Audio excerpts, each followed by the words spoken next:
100, 100, 100. 10 times 10 equals 100. There are 100 cents in a dollar. A football field is 100 yards. There are 100 senators in Congress. The sum of the first 9 prime numbers is 100. The boiling temperature of water is 100. Abraham was 100 years old when his son Isaac was born. The number of tiles in a standard Scrabble set is 100. The temperature of the human body is 98.6 degrees, which is close to 100. 9 plus 8 minus 6 is 11, which is 89 away from 100. All right. See, now you're just pulling that out of your ass. That is an ass pull, my friend. What about 100 Men and a Girl, huh? So what? It's a 1937 musical comedy film starring Deanna Durbin. So is 3 Men and a Baby. I don't like the men in that, but I like the baby. 100 is everywhere, man.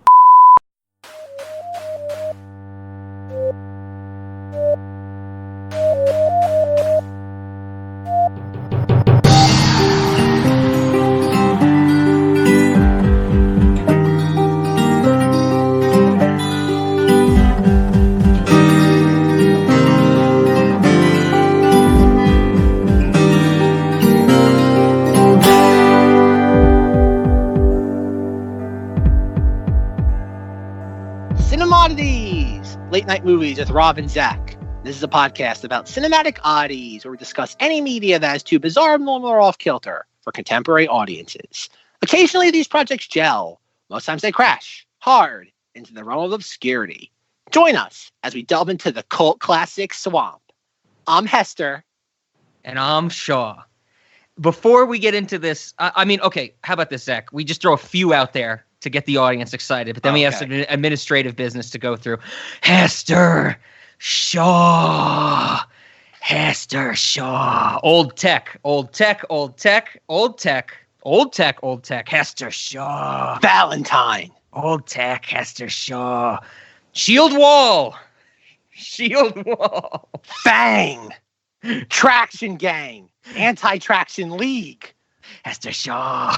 Hester Shaw. Okay. Glowing green eyes.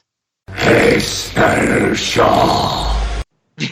Old tech. If you want to continue this, maybe hit the skip 15 seconds or whatever you got. 15 minutes, Rob. 15 minutes. Well, I was going to say hit the 15-second button like continuously until you hear that come back up. Then you know you're good. But we do have some, I would say we have 2 points of administrative business to take care of today before we get into the gloriousness of Hester Shaw. The first is that it's kind of maybe goes along with the second, but Zack and I, of course, last Thanksgiving or November, the month and the holiday just blend together for me. We did Fansgiving/Fanvember. We thank everybody who sent in requests. We've been getting some other requests since then. So I think, one, we want to open the door and say, hey, you can always send us requests. We might not get to them till November, so 10 months from now. But still, you can always throw in there. Remember, everybody gets one. But as we were collecting these, we started to keep track of who has requested certain things. So when we eventually do get to November, we can, remind ourselves who to contact for snacks when we pick movies.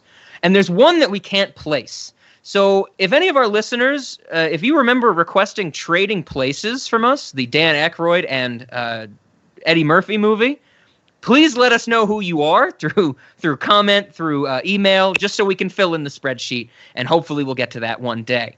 And now, probably the more important order of business, syndication. Right, Zack? Because this is episode 100. We finally made it to triple digits, which is pretty cool. I was the one, I think, out of the two of Zack and I barely cared about this because I care more about the yearly extravaganzas. But triple digits is pretty cool, and we can finally be syndicated. So now I don't want to hear anybody out there, you included, Zack, that podcasts don't get syndicated. We're going to start that trend, even if it doesn't exist right now. But I think the very important question is, do we want to sell our podcast in syndication, or do we want to go for barter syndication? Did you have any thoughts on this, Zack? What form of syndication we wanted to carry out with Cinemoddities? Oh, I guess there's a third option, because in the 100th episode of Aqua Teen Hunger Force, Shake, the premise of the episode is Shake going to studios trying to get syndicated, and he just screams syndication at executives. So we could go that route as well. Can we try that? Can we try screaming at people? I would love to go on Shark Tank and just scream syndication. Just that. That's our whole pitch, is just screaming syndication. What do you think? I like it. And then maybe we have some champagne for the sharks because that usually seems to work well. No, but what were you thinking? How if barter syndication? What should we barter? Because I don't know if we don't really have any advertisements. Maybe we could barter with advertisements for the restaurant, the completely real restaurant that makes money or is supposed to make money. And if it's financial syndication, how much would you want to sell our episodes for? This is what we were giving a lot of thought to this last week, folks. I don't know, Rob. I think we should sell it for some, maybe an old-timey toaster with the spring in it. The Sunbeam or whatever it was? Yes, the classic. So you want to sell it for some old tech? Do we need old tech? Don't we have, isn't old tech in the movie the tech we have now? Well, Rob, come on. This podcast is going to last forever. Well, true. It's going to last millennia. So I think we should stock up on it now so that in 1,000 years when we're in the roaming cities, we'll be the kings. We can be the Lord Mayor of London. Oh, okay. The Lord Mayor of the Cinemoddities restaurant. Yes, Lord Mayor. Absolutely. Okay. And, now that I think about it, if we talk about old tech in these days, that actually is kind of, pertinent because I'm sure Zach, I've told this story, maybe not in the podcast. Whenever my parents would have yard sales, my dad would always take out an ad in the local newspaper, in the whatever they're called. Penny Saver, something like that. Yeah, that type of stuff. Just to advertise that we were having a yard sale, and it would have the location, have the time. And every time he would do this, 30 minutes before, up to the time that was stated on the article, a bunch of random people would show up just asking for old tools. And no, I never knew why. I think my dad kind of knows why because he's more into the mechanic and machinery stuff. But so that's kind of like old tech, right? People were looking for old tech then. They're looking for old tech in London in a year that's never stated in the movie. So, okay, I can get behind this. We're bartering for some old tech. I like it. And maybe we sell it to Bravo. And so after they play Law & Order Criminal Intent, they play an episode of Cinemoddities. There you go. But yes, 100 episodes. This is episode 100, the first with triple digits. Did you have anything to say about episode 100 or getting to this milestone before we jump into the extravaganza for today, Zach? No, I think other than just saying that the film we'll be discussing today is one that we deliberately planned to coincide with this, considering it is such a momentous occasion. Yeah, okay. Well, then let's get right back into it. Hester Shaw. Hester Shaw. Old tech. Valentine. The American deities. Quantum energy device. Medusa. The shield wall. Kill switch. Crash drive. Hester Shaw. Hester Shaw. Oh, Dr. Twix. Dr. Twix is the greatest character name in the history of cinema. Oh, absolutely. So, yes, without further ado, we are discussing something that we've briefly mentioned, I think, on many other episodes, albeit maybe through just the lens of Hester Shaw, Mortal Engines. And this is, of course, wrapping up our first series of 2020, the Incomprehensible Blockbusters series. And this is another one that I think we're going to discuss how it's incomprehensible, but I want to come right off the bat saying it is incomprehensible in content. This movie is incomprehensible. Would you agree, Zach? Yeah. Should we explain how we found this movie, or? Yeah, I think so. You're not wrong. This movie is I watched it a second time, and I think going into it a second time, I felt a little bit better, but still, it's things happen in this movie that just they're kind of they're hinted at very early in the film. Yes. Then we make hard right turns, much like Hugo Weaving, and we go straight for a wall that we tried blowing up with our giant purple space wand. Yes. So I'm glad you bring up that you've seen this twice now. I watched this at 3 separate occasions. I read the book and then I watched it again. And now I kind of think I know what's going on. Just kind of, though. That's a lot more than most people. Yeah, exactly. But yes, I think we should get into how we found this movie, because if I remember correctly, it was you who introduced me to it. way back when? Last year, right? Or 2 years ago? Maybe last year. Well, technically, like 13 months ago, roughly? Yeah, I'm still in a time vortex. I don't know what. I'm glad I didn't mess up saying 2020 earlier. Yeah, Mortal Engines came out in December 2018. I can remember the first time I ever heard of this movie. It was during December of 2017, where it was a preview in front of The Last Jedi. Ooh. And I remember seeing, because it's always fascinating when you have movies that provide previews a full year in advance. I've always found that as like a fascinating concept where there's really more or less the film is still like not even like a quarter baked and you're already providing marketing materials. Yeah. Because so much can change between then and the release date. So I remember watching this, and basically the trailer, the teaser, is the intro, basically the opening scene of the movie of the little town being swallowed by London. Oh, the only part of the movie that I found exciting. the only part of the movie that's digestible, because at least I can just, what's the word, storytelling terms, you can just tell what's happening. Yes. It's the giant civilization consuming the smaller one. Like on visual, it's the only part of the film that works on a visual level. But I remember watching that being like, wow, this is really neat. Like, again, I've never heard of this before. I'm like, wow, okay. And then like a year later, I'm like, oh, what is going on? Like a year later, I was just as in the dark about it as I was in December 2017. Mm-hmm. So eventually I came across a copy of it, did not watch it. I shared it with Rob. Rob watched it before I ever did. And the whole time, Rob's just screaming things at me, much like him and I did at the very beginning of this episode. Yeah. And I'm like, what does any of this mean? Very similar to like Gigli and I Want to Go to the Baywatch. Rob's just screaming these quasi non sequiturs at me. And I watched the movie. And I think we get about halfway through. And I'm like, Rob, like what is this? I can't handle this. And he's like, did you get to the Terminator dad yet? And I'm like, what? He's like, oh, buddy, you haven't even experienced this movie yet. You haven't got the Terminator dad yet. And then so a couple months further go by, and I finally finished the entire movie. And I am just like, I think the movie ended, and I'm like, what? Yeah, that's a good way to put it. Yeah. And so we knew we had to talk about it. This film, unlike Tomorrowland, it's relatively fresh. It was like, okay, we have to talk about this sooner rather than later. And of course, this is an incomprehensible blockbuster, but I think it's fair to say this could fit into a lot of different series. Yeah. I think when you were filling in some of our series in the spreadsheet, this appeared in 3 different ones, if I remember correctly, because I had to find them all. I just Control F and check and cross them all off. And it was incomprehensible blockbusters. I think it was also colossal flops.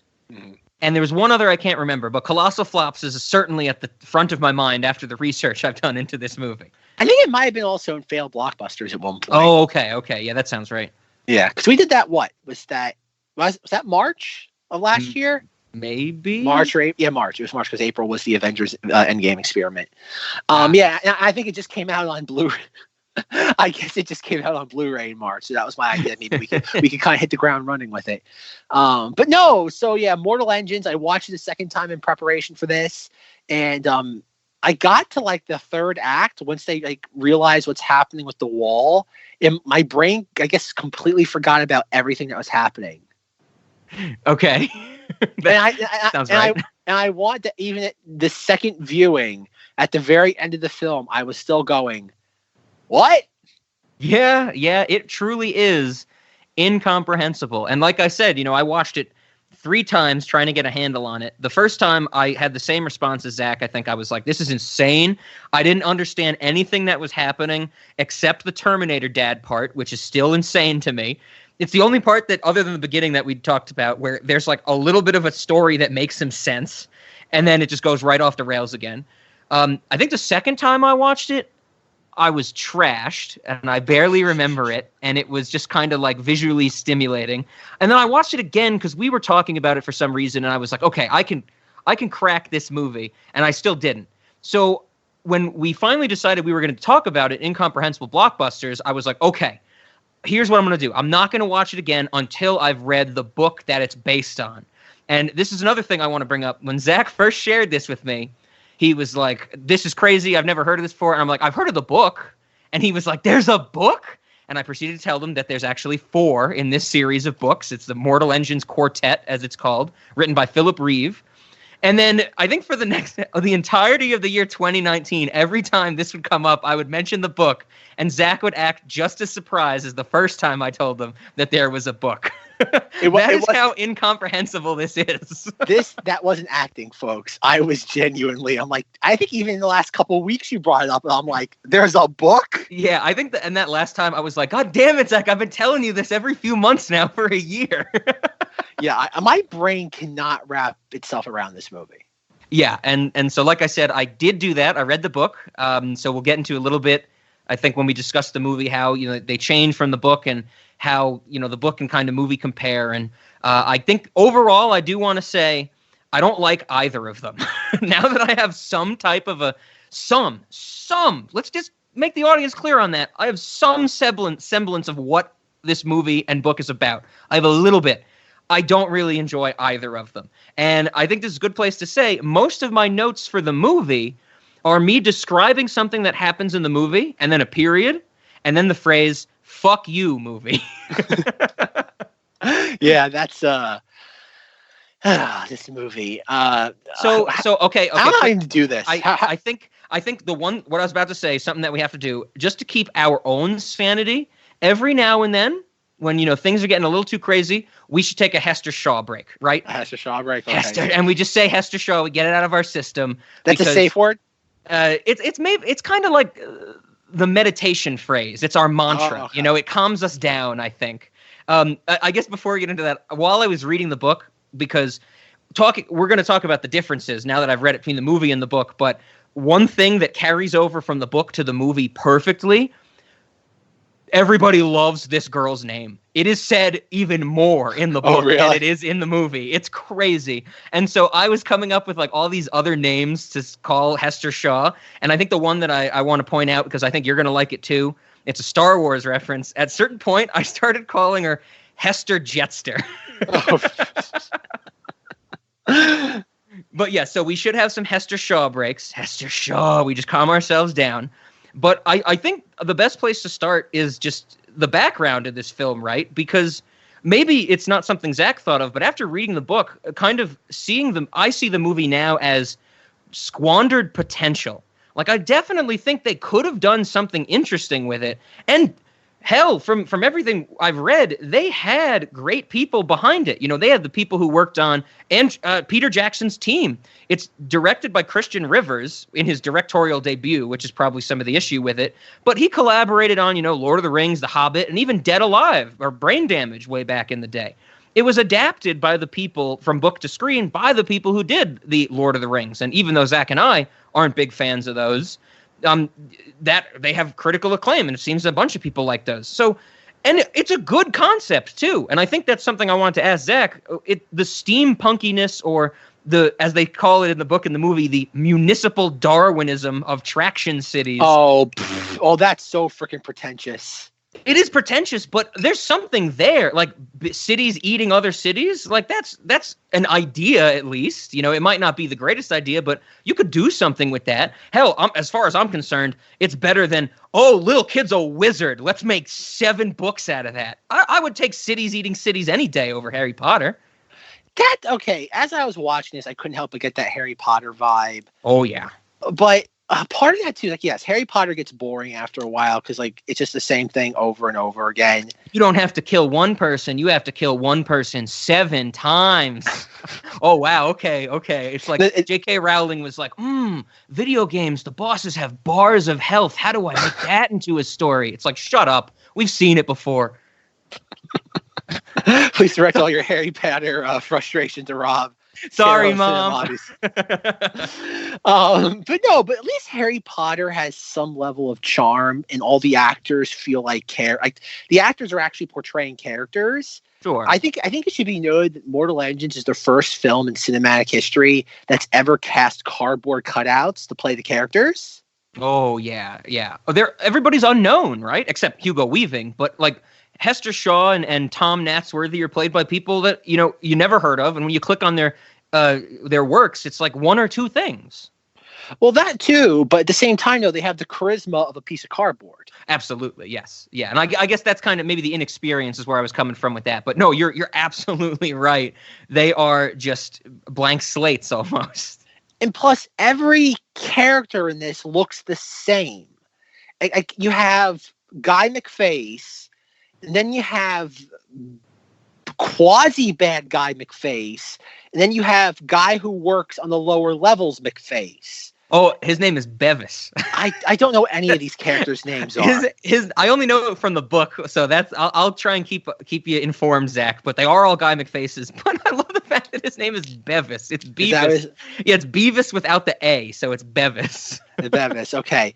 Then we have Hester Shaw, who you're good. Like, if it weren't the fact this movie's 2 hours long, I would do a super cut like I did with Carly Beth and just have every single time her name is said in the film. Oh yeah, I kept a count from Shrike, which is Terminator Dad. He says Hester Shaw 7 times in this movie, and that's Almost just 7? that one. Only 7 from him. I think Hugo Weaving says it a lot more. Okay. But it's a lot. It's like every 5 minutes they remind you of the character's full name.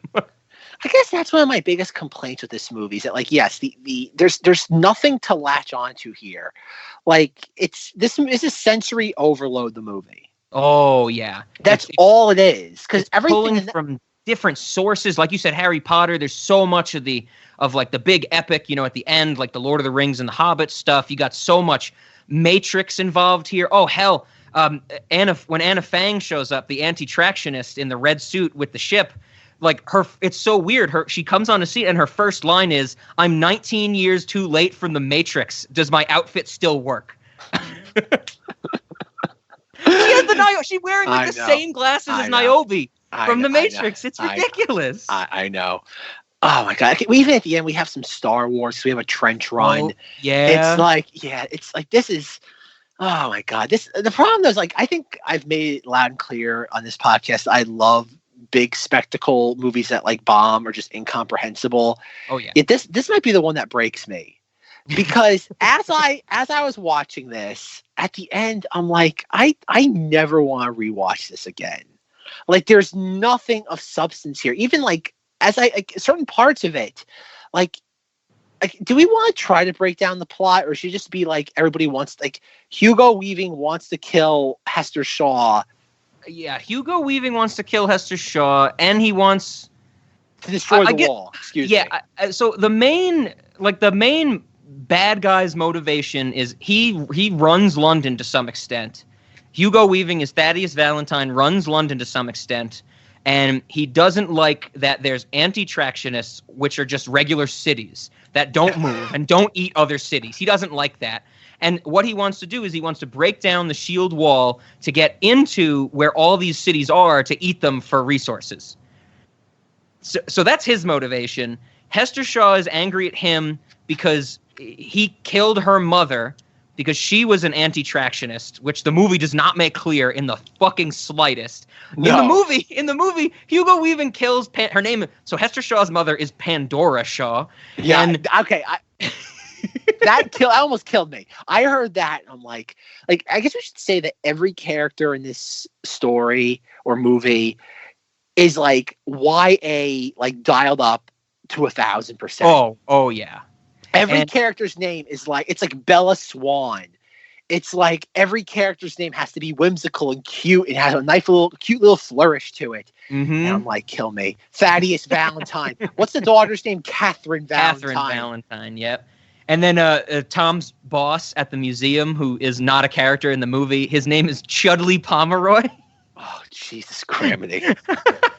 and then oh yeah, the I think the bad guy McFace, Tom's rival, who's at the beginning and the end of the movie, his name is Herbert Meliphant. Oh my god. You're killing me. Fang that we talked about.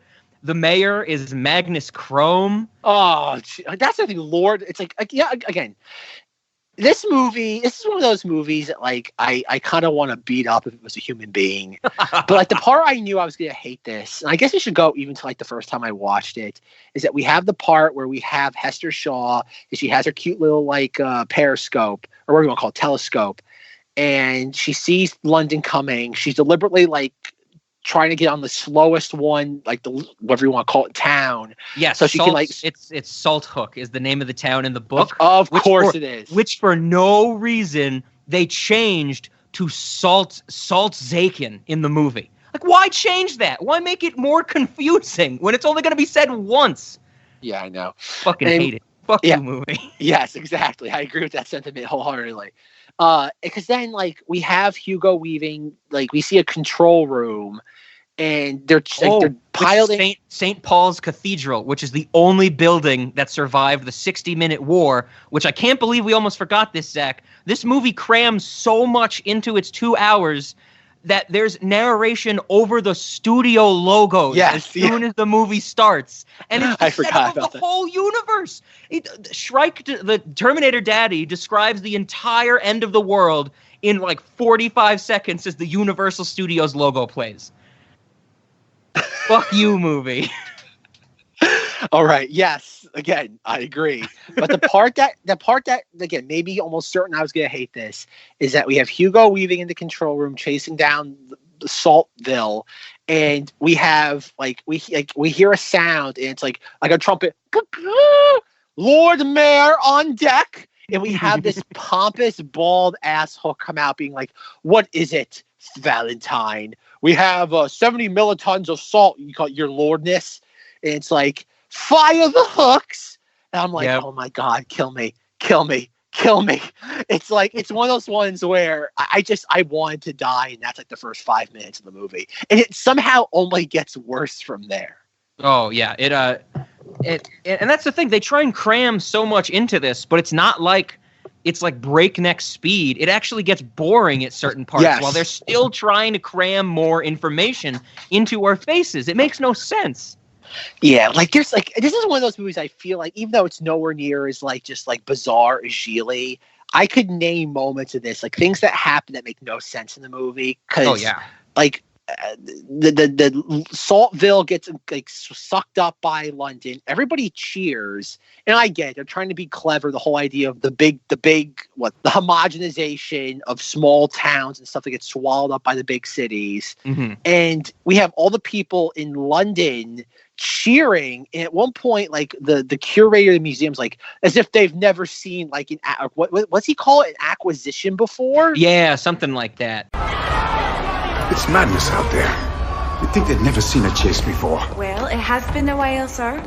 Morning, Clyde. Morning, Dr. Pomeroy. Yeah. Some weird term. Again, they're trying to be cute using a highbrow term. Yeah, that's the character that says that is Chudley Pomeroy. Why isn't it, Rob? Oh God, that name, man. And then, like, out of nowhere, we have, and I guess we just say that, like, we're introduced to a bunch of characters that all look the same. Mm-hmm. And like the only difference between Hester Shaw and Blonde Woman is the fact that Blonde Woman is a blonde and doesn't have a scar on her face. Otherwise, it's the exact same character. Yeah, exactly. Like every character is we have like a dozen characters and they're all the same. Yep. 100%. And it makes no sense because all these characters, or a lot of them that we set up at the beginning of the movie, end up disappearing for most of the movie. Like one of my notes near the end is like, oh shit, I forgot Catherine Valentine's even in this movie. And the problem too is that like even the actors, they like for the three guys, they all look identical to each other. Yep. Why not cast somebody that at least looks a little bit different? Yeah. They're all tall, lanky British men. And that's something that they could have taken from the book because they cut out in the book. There's so much government nonsense in the book. That's something I did want to tell Zach. They get hardcore in the book about like how London and as its traction city is run, and it's run by 4 guilds. So historians, merchants, navigators, and engineers. And in the book, everybody when they're born gets put into one of these guilds, and they get like their guild symbol tattooed or branded on their forehead. So why did they? That would have made characters. We would have known who was a historian. We would have known that like Tom was a historian. Would have known that Bevis is an engineer, and that would have made more sense. But they're just like, no, we're not going to do that. And so it made that where I was like, because I agree with you. I can't keep track of all these characters because they come and go so often. They all look the same. And then I read the book and I was like, oh, this is how they should have distinguished them, and it would have been a cool flair. But Rob, then teenage girls won't swoon over the characters in the movie. Yes. And teenage girls don't like pretty men with tattoos on their forehead.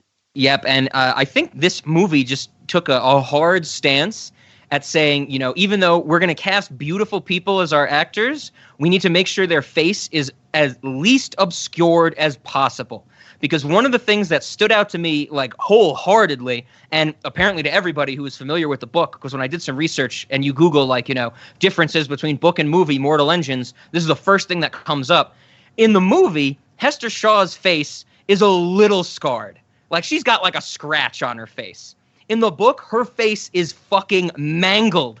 She can really? barely... Yeah, she doesn't have a nose. She's missing an eye. She can barely move her mouth. And her, like, she is straight up disfigured in the book. And in the movie, she just has a minor inconvenience. Like, you could think it's a beauty mark in half the scenes. Yeah, that, again, it's like a JCPenney catalog came to life. Yeah, and yeah, I'm with you. It makes no sense. They all look the same. And then the only way I can start to tell characters apart is when they finally separate them. And it's like, okay, Hester Shaw and Tom are about to be sold into slavery, and there's other people still on London. There's some separation there in the narrative. Like, I honestly have no memory of the plot between when Hester Shaw and Guy McFace, or I guess I should say protagonist Guy McFace. Yes. What do we want to call it? Get toilet flushed off London. Mm-hmm. And then the next thing I know, they're at an auction, and Fang is there. That's all I remember. Like, what? Does something happen there? I have no memory of it whatsoever. It's so. This is like we There's said. a Twinkie involved. Yes, it gets very boring when they're still trying to cram all this stuff in there. After they fall off London, they're trying to find. They're trying to get back to London because Tom wants to get back to London. Hester Shaw still wants to kill Hugo Weaving. While they're doing that, they run from, in another fuck you movie moment, probably the worst in the whole movie. Like, Tom is like waving at some city, like, help us, we need help. And then Hester Shaw like gets him to stop it. And then they start to, like, these big cities start to attack two little people and they're running from it. And Hester Shaw's like, oh, they're Southies. And Tom goes, what the hell are Southies? And Hester Shaw answers with scabs. Like, fuck you, movie. Tell us anything. What the hell is Southies? Scabs. On a night hunt. What are they hunting? Us. But as they're running from those things, they get captured by another city that sells them into slavery. And then Anna Fang shows up. She's late for the Matrix. She takes them onto her ship. And then she takes them to the Anti-Tractionist League because apparently before Hester Shaw's mother died, she knew Anna Fang and said, after your mother died, I had to come and find you to take care of you. Sorry it took like 14 fucking years. And then it's like, you're the way to stop the Medusa machine. And then once again, it picks back up. We get all this exposition thrown into 2 minutes. And then Daddy Terminator shows up for the 15th time. And then they have to stop London. I think that's it. So, yeah, like early in I guess we should also mention it that apparently to show that, because I guess everybody involved with this production was either New Zealand or wherever that is, Kiwis or wherever it was, that all Americans in the past worshipped minions? The American deities, as they call them in the movie. So, so that when the London's chasing down Salt Hook at the beginning, we get the scene where it cuts into the museum where Tom works, and it's the stupidest goddamn scene in both the movie and the book, because as London is rumbling to take over this town or acquisition this town, all the items in the museum are like shaking around and they have to like protect them all, like hold them in place. If this is happening all the time, if London is constantly moving and capturing cities, buy some fucking straps. Strap down the shit in your museum. It makes no goddamn sense. Why would you always have your workers just hold things in place?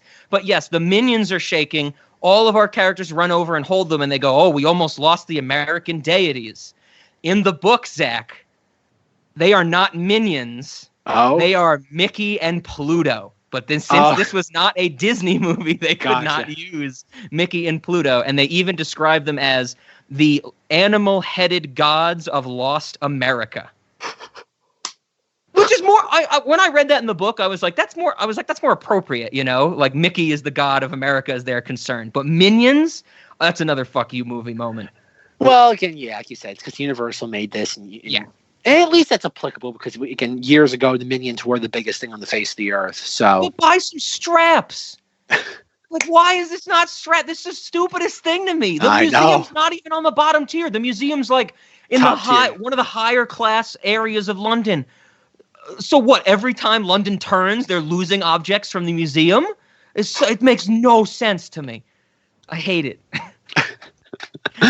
Oh, right. So while they're in the museum, Guy McFace is talking to Gal McFace, and he's explaining the history of the world. Yes, explaining the history of the world to somebody who lives in the world their entire life. And while this is happening, she's amused by his antics, and then bad Guy McFace shows up and says, "You've been reassigned to the lower levels." By who? By me. Yeah. And Guy McFace goes, "Oh, well then." And then we cut back to bad Guy McFace talking to Gal McFace saying he'll never make it. And she goes running to Guy McFace and goes, "I'll help you." And all we see her do is like follow him down. She scans an ID card that puts them in front of the line. That's only the line on on the tube, basically. Yes. Except it's a giant Ferris wheel. That's mass transit. It's giant Ferris wheels. And they get down there and they have giant machine. Okay, this is the part that I found I kind of laughed because of how horrible it was. To dissect and chop up the salt Mineville. Yep. They have comically like oversized like cutting utensils, like chainsaws the size of like a small skyscraper.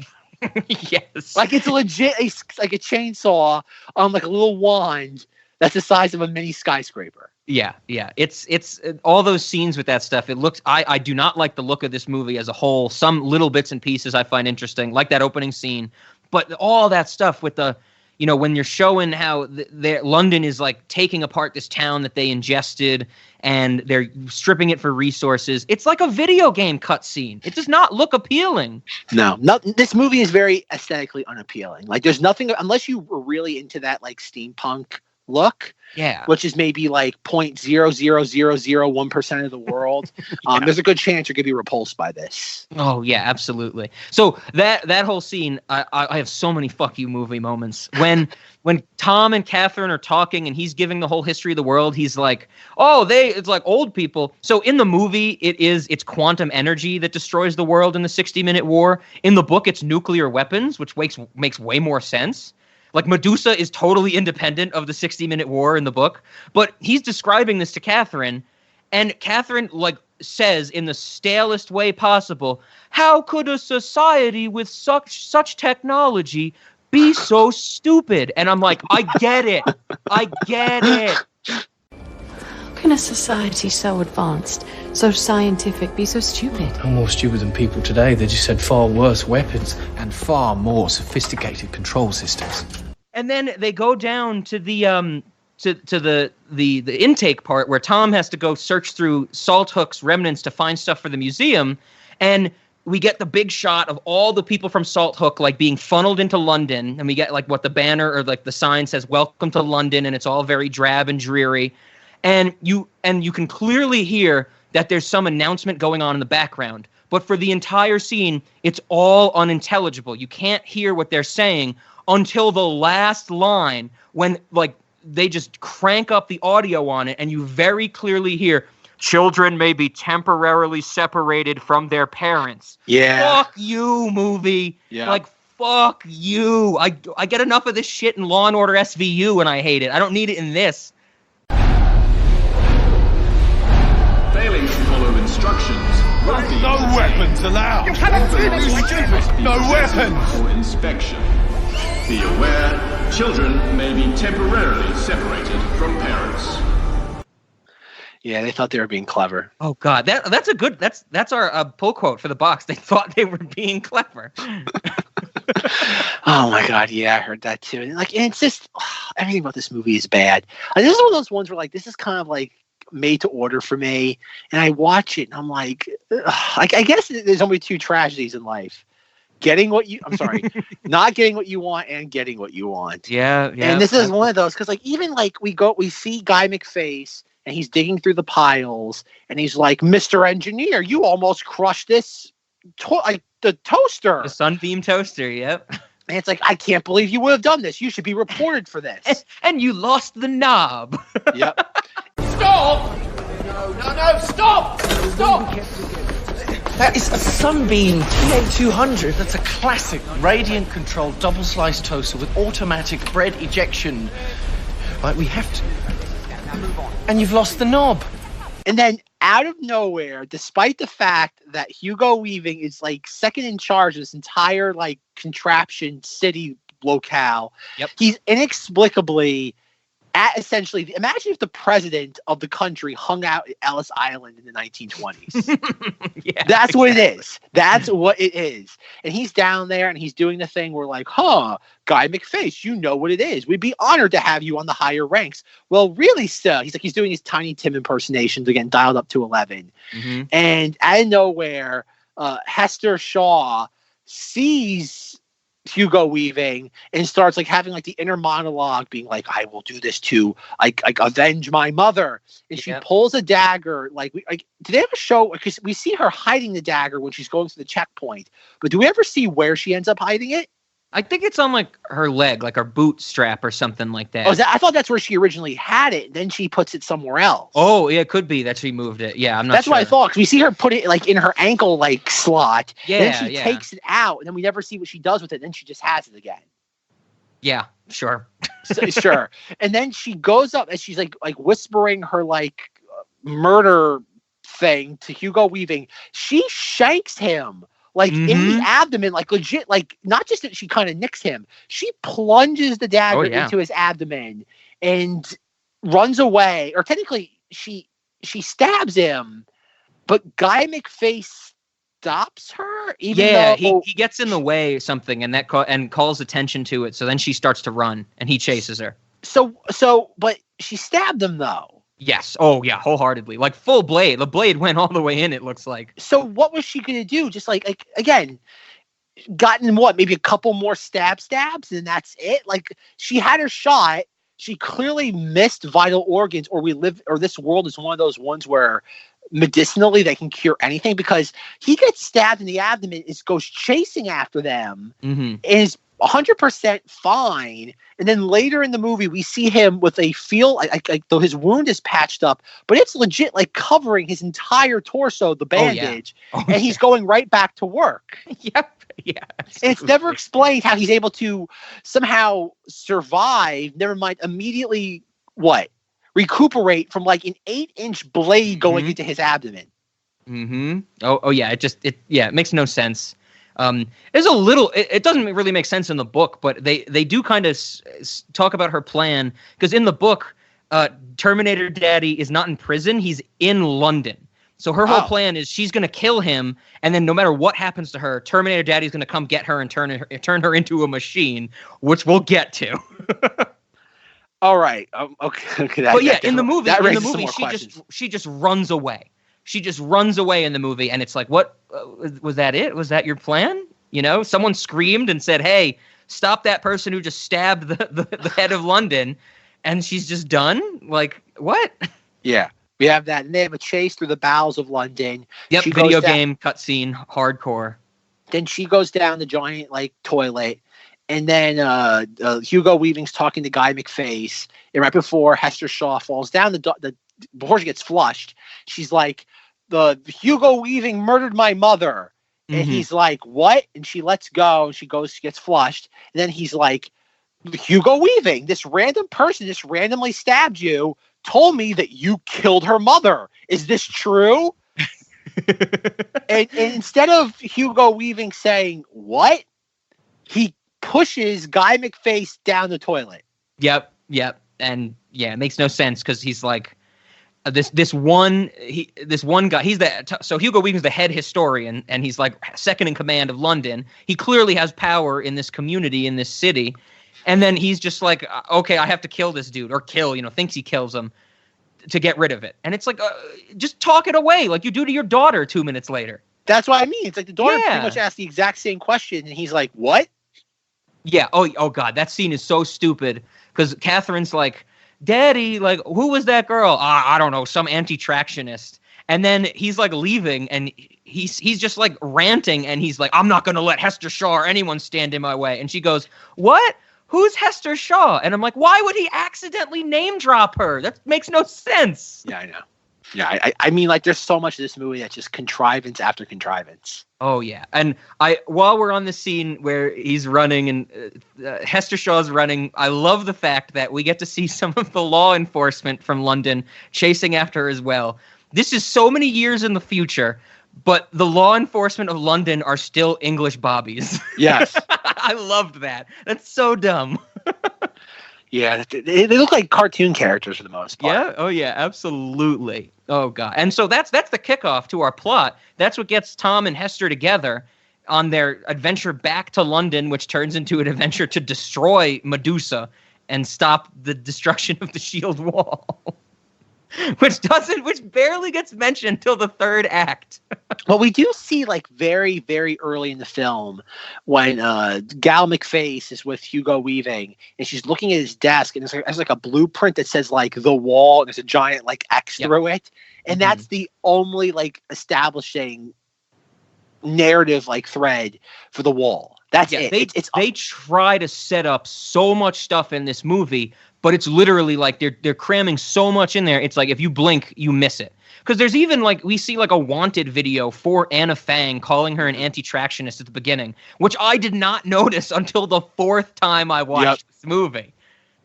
Yeah, there's all these weird things that again I get it. They have to streamline things.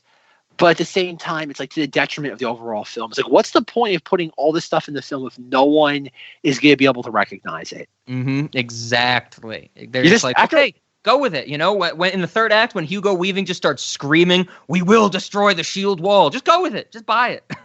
So we even get introduced to the people that are in charge of the shield wall, and they're just there. They're just people. There's a guy who's in charge of that, and we just see him. Mm-hmm. And he's just there doing his thing. There's a group of really attractive people from like the Urban like Outfitters catalog that are anti-tractionist. Like this is like a battle between like the Gap and like again, what's the opposite of the Gap in the mall? What's the in like or again Urban Outfitters? Urban Outfitters. Yeah, but that's a white people store too. Whatever. Okay, we have to figure out what the difference is. What we got? I don't know. I'm just thinking of H&M because it was across the way from the Gap in the Galleria at some point. So when you said opposite, that's what I thought of. I don't get it. It's just it's just so weird. And I get it. It's the idea that the white people are the rich white people up in the ivory tower are evil, and the diverse group of heroes are the good guys, and they have to defeat Hugo Weaving. And I don't even get why Hugo Weaving is here. Like, is that maybe that's why Anna Fang showed up in this movie? She got a whiff of him from The Matrix. She's like, "Aha, I'm getting closer." Sure, yeah, I also don't understand. I felt that Hugo Weaving's character in this, Thaddeus Valentine, he's a character in the book as well. It's completely different. Thaddeus Valentine is like a henchman of the mayor. The mayor is the main antagonist in the book, and there's even like a lot of stuff where Thaddeus Valentine is conflicted about the traction and anti-traction stuff, and this is just like, no, he's a bad guy, and that's it. And it's like you made him so one-dimensional. You know, that doesn't make for interesting interesting storytelling. Of course, he's just gonna stab people and shoot people and blow up walls like that. That's just what it is. That's the weird thing. Like Hugo, I still remember back like after Captain America, and he played like Red Skeleton, and like they've always wanted him to come back, and he's like, no, I'm not gonna like do the same thing over again. And you look at Hugo Weaving's like resume, and it's literally the exact same thing in every movie. Yeah.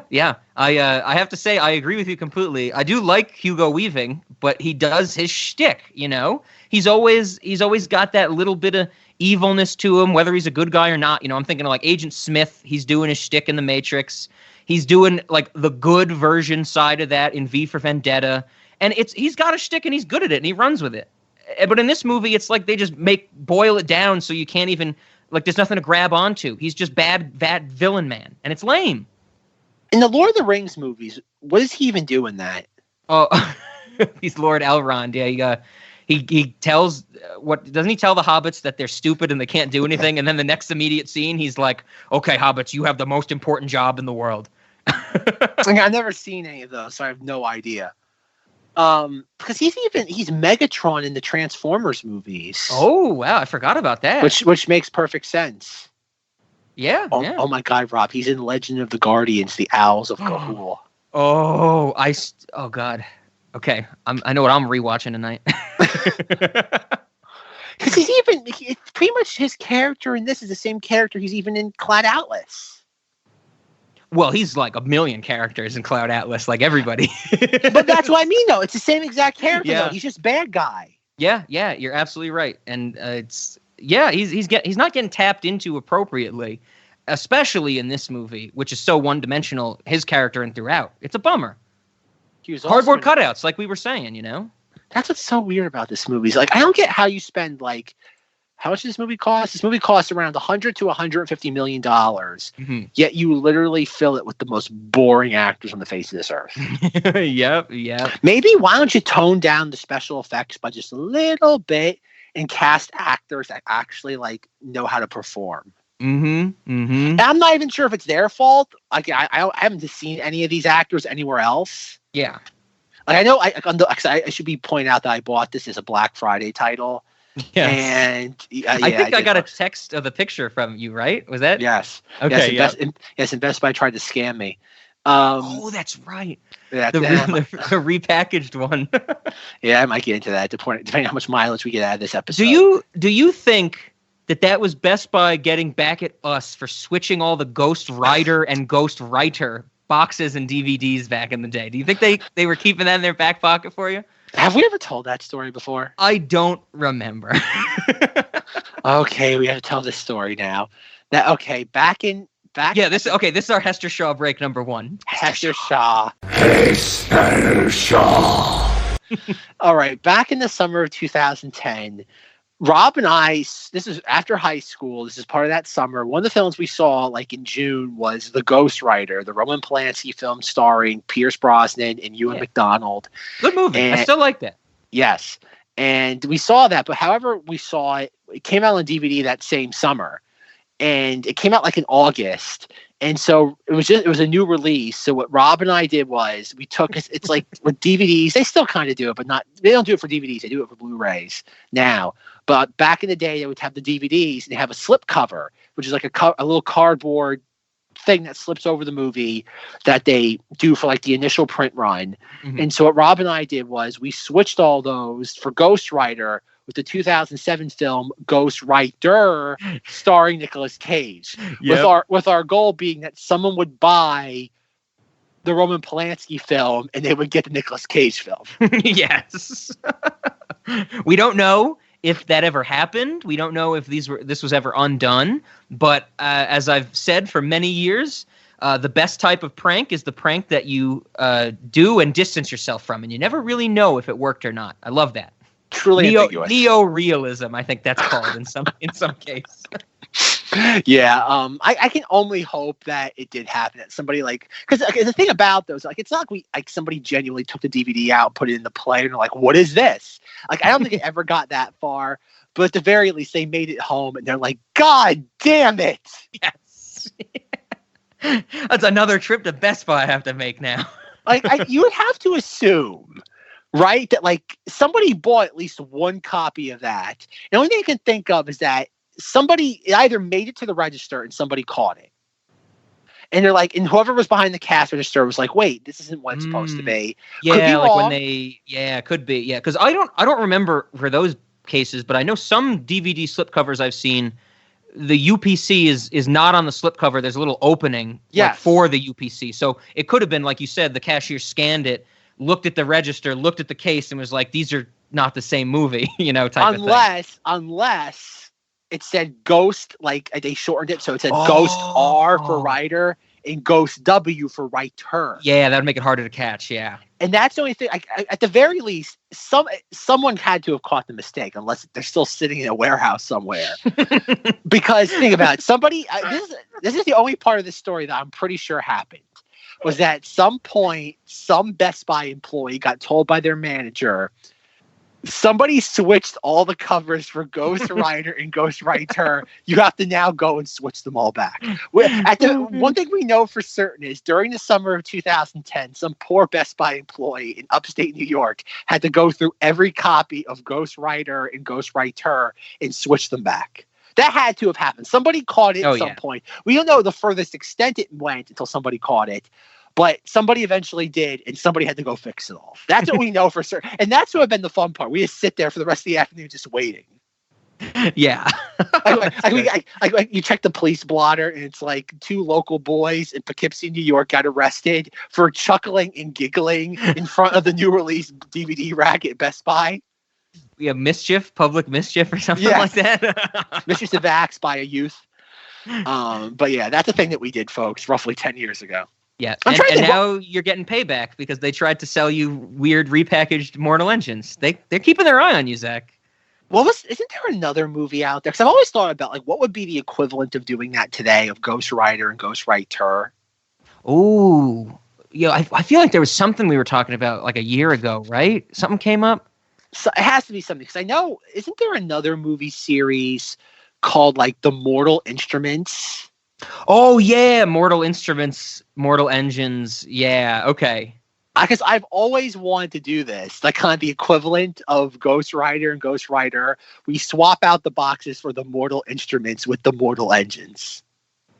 I like that. The problem though is that like Best Buy's like media section is so small now. Oh sure. And plus, they wouldn't have slip covers, like the cardboard casings. So there's literally no way to do that. Like there's like unless you brought your own from home, like you somehow found slip covers. Yep. You have your own from home of Mortal Engines and Mortal Instruments and considering that Mortal Instruments I think came out like 5 years ago. Yeah, 2013 I'm seeing. Yeah. Oh yeah, God, and there's 6 books in that series. No. All right, Robbie, better get started reading. No. Yeah, I guess let me point out that for years I always got not for years. For a while, like when I first heard about the oh God, I keep doing it. The Mortal Engines, I was always convinced the tagline was the City of Bones. So every time I heard this movie for the longest time, I just assumed it was the Mortal Engines, the City of Bones. It was some like sequel to the movie that came out 5 years ago. Okay, it's the Mortal Instruments, City of Bones. And I'm finding groundbreaking information now, Zach.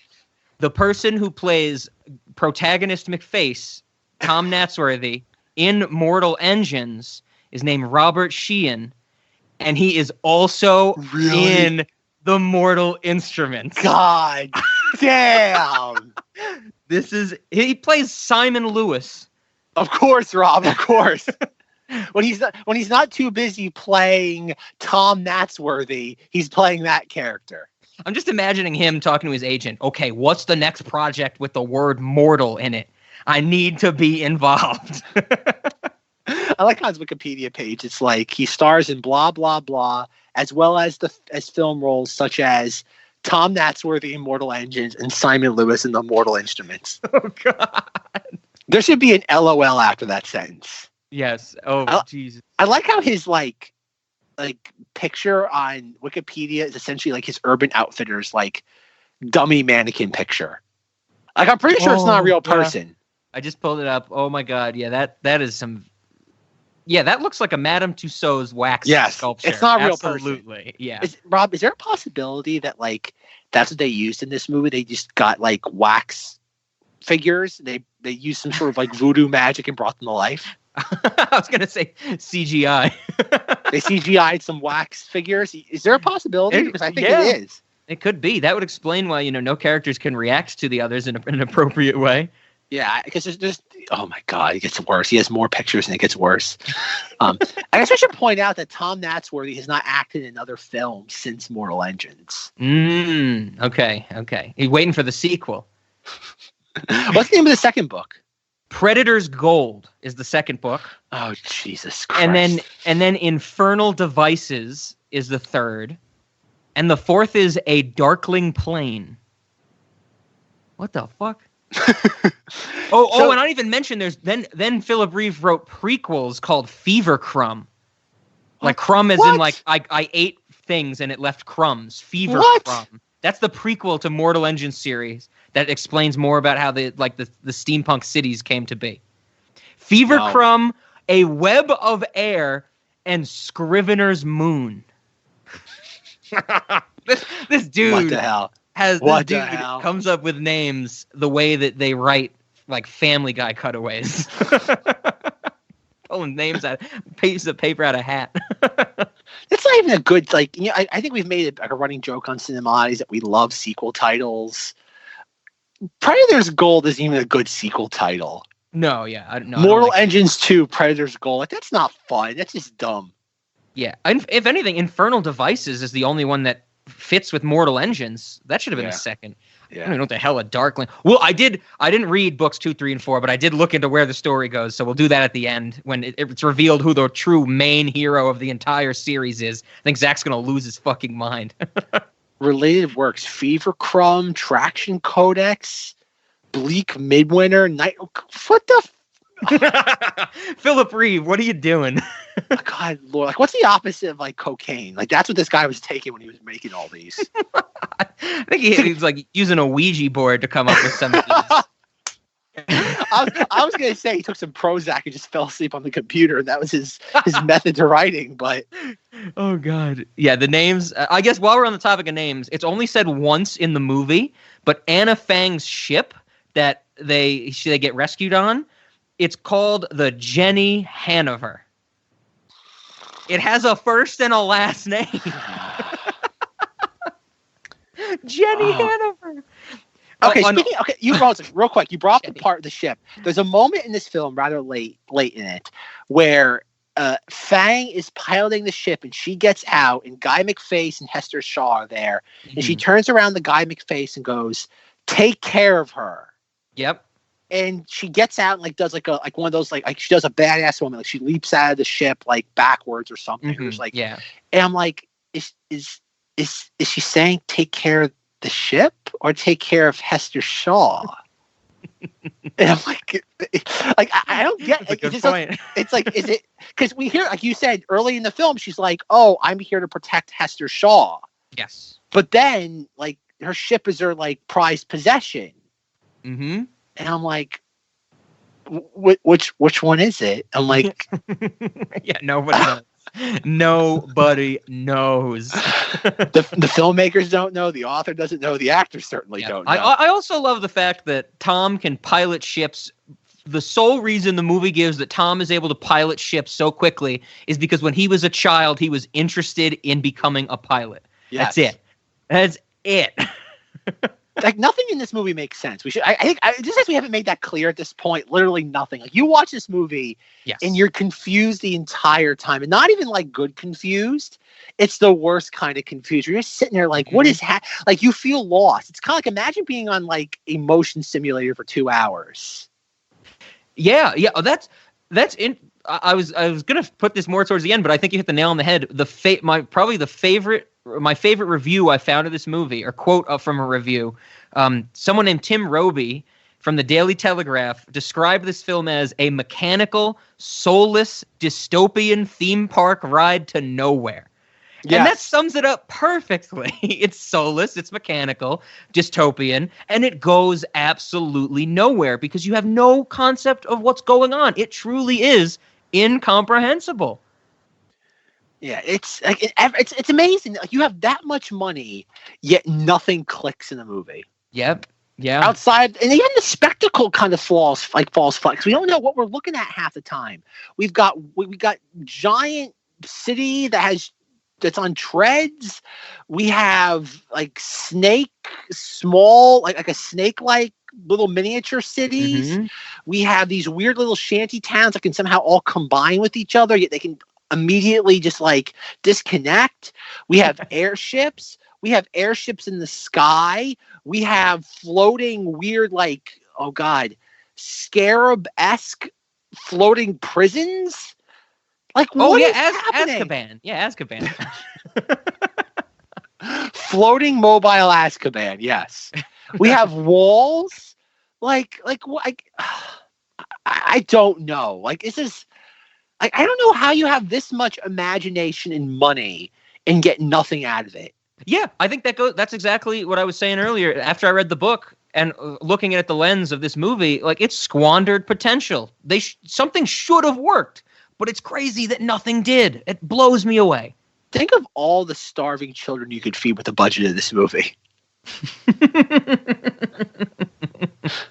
Like, think about that. Like, somebody literally, like, this is one of those examples, kind of like Gigli, where I do the marketing side of my brain starts like working. And like, can you imagine being the Universal executive that day that like watching like the first cut of this film? Oh God. Like, seriously, like if you're an executive and you're like the movie finishes like and like the score starts, like we have like Hester Shaw and Guy McFace embrace and the score starts to like play, and you look and you're like, you turn to your assistant and you're like, how much does this cost? $150 million, sir. And like, how do you just not sit there and just honestly contemplate not shooting somebody? Yep. I don't think Zach has seen it yet, but the opening scene of the Hudsucker Proxy is a businessman committing suicide. And that's exactly what I think the executives were thinking after watching this movie. Like where's the nearest window we can jump out of? Then they start putting those suicide nets they have around the Apple factories in China outside the Universal. Between this and Cats, like the suicide, they run through it like a set every single day. Oh God! Some poor intern has to keep restringing the net.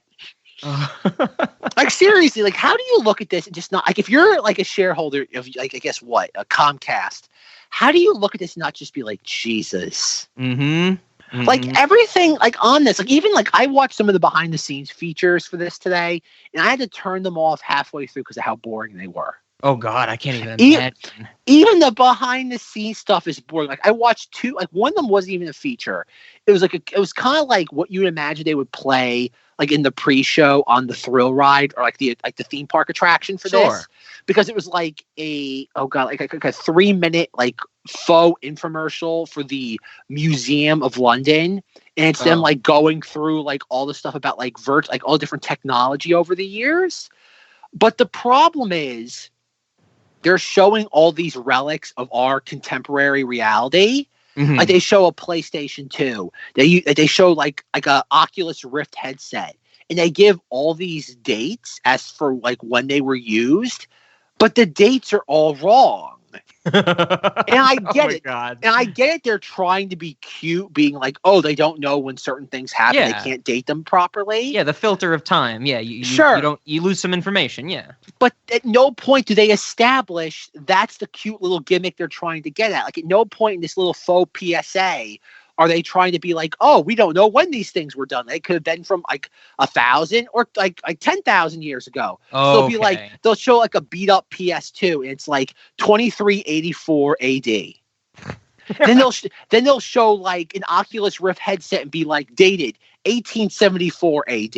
Oh God. Oh my God. And it's like, why are you doing this? Like, you have to, like, whoever made this has to realize, like, we live in a society when we know when these things were made. So why not just sit there, have things like PlayStation 2, 2000, ? Oculus Rift, 2017, ? That's insane. Yeah. Yeah. Oh God. Put a range. Put a range of dates. Put the circa. Put the question mark. Like you said, do something that a real museum would do. Yeah, and it's like, because even though you're trying to be cute, you're unintentionally disorienting the viewer. Mm-hmm. And when you unintentionally disorient a viewer, you frustrate them. And when you frustrate them, they walk out not liking your product, which is bad enough when Rob and I watch it, when we have it in our households. Imagine spending like $20. Imagine like going to see this one night, like opening night. Imagine dropping $20 on one viewing of this as a non-fan of the book. Oh God. I've always heard stories of people at movie theaters like asking for their money back. I've never done it, but this might have led me to it. Like, this is one of those things where, like, again, if you're like Peter Jackson, like at one point in one of the behind the scenes features, he's interviewed, and like, and honestly, like, I have to put like maybe a few dozen, like oh God, Rob, is there like a quantitative measure for a Hester Shaw? Like, is that what, like, you use a word or a phrase like what, at least 100 times? Is that what is like a Hester Shaw's amount of something? Oh, okay, sure, I like that. Yeah. All right, so I have to put like a Hester Shaw's amount of allegedly's in front of this. But Peter Jackson looks. What about a Hester's dozen?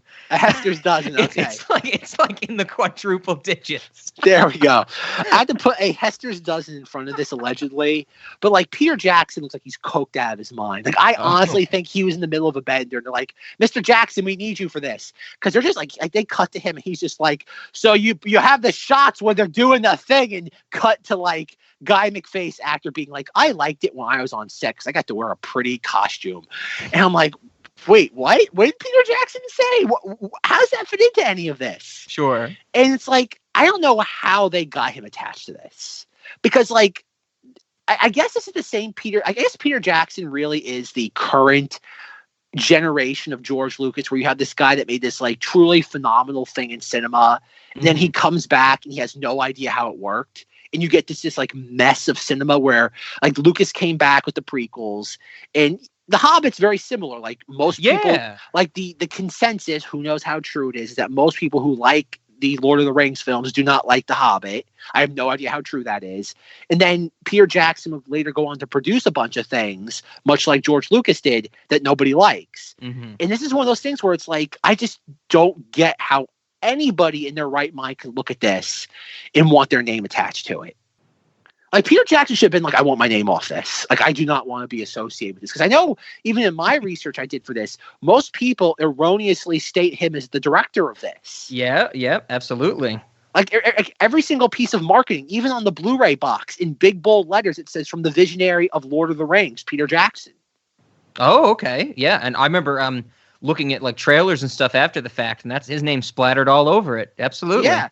In all honesty, I don't think anybody on this earth that sees this film will think Christian Rivers was a director of this film.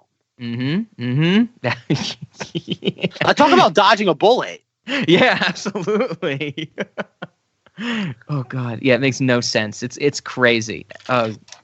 Yeah, I don't get it. It's truly incomprehensible. It might be the purest incomprehensible blockbuster we're discussing on this series, and which is part of the reason it's episode 100, right?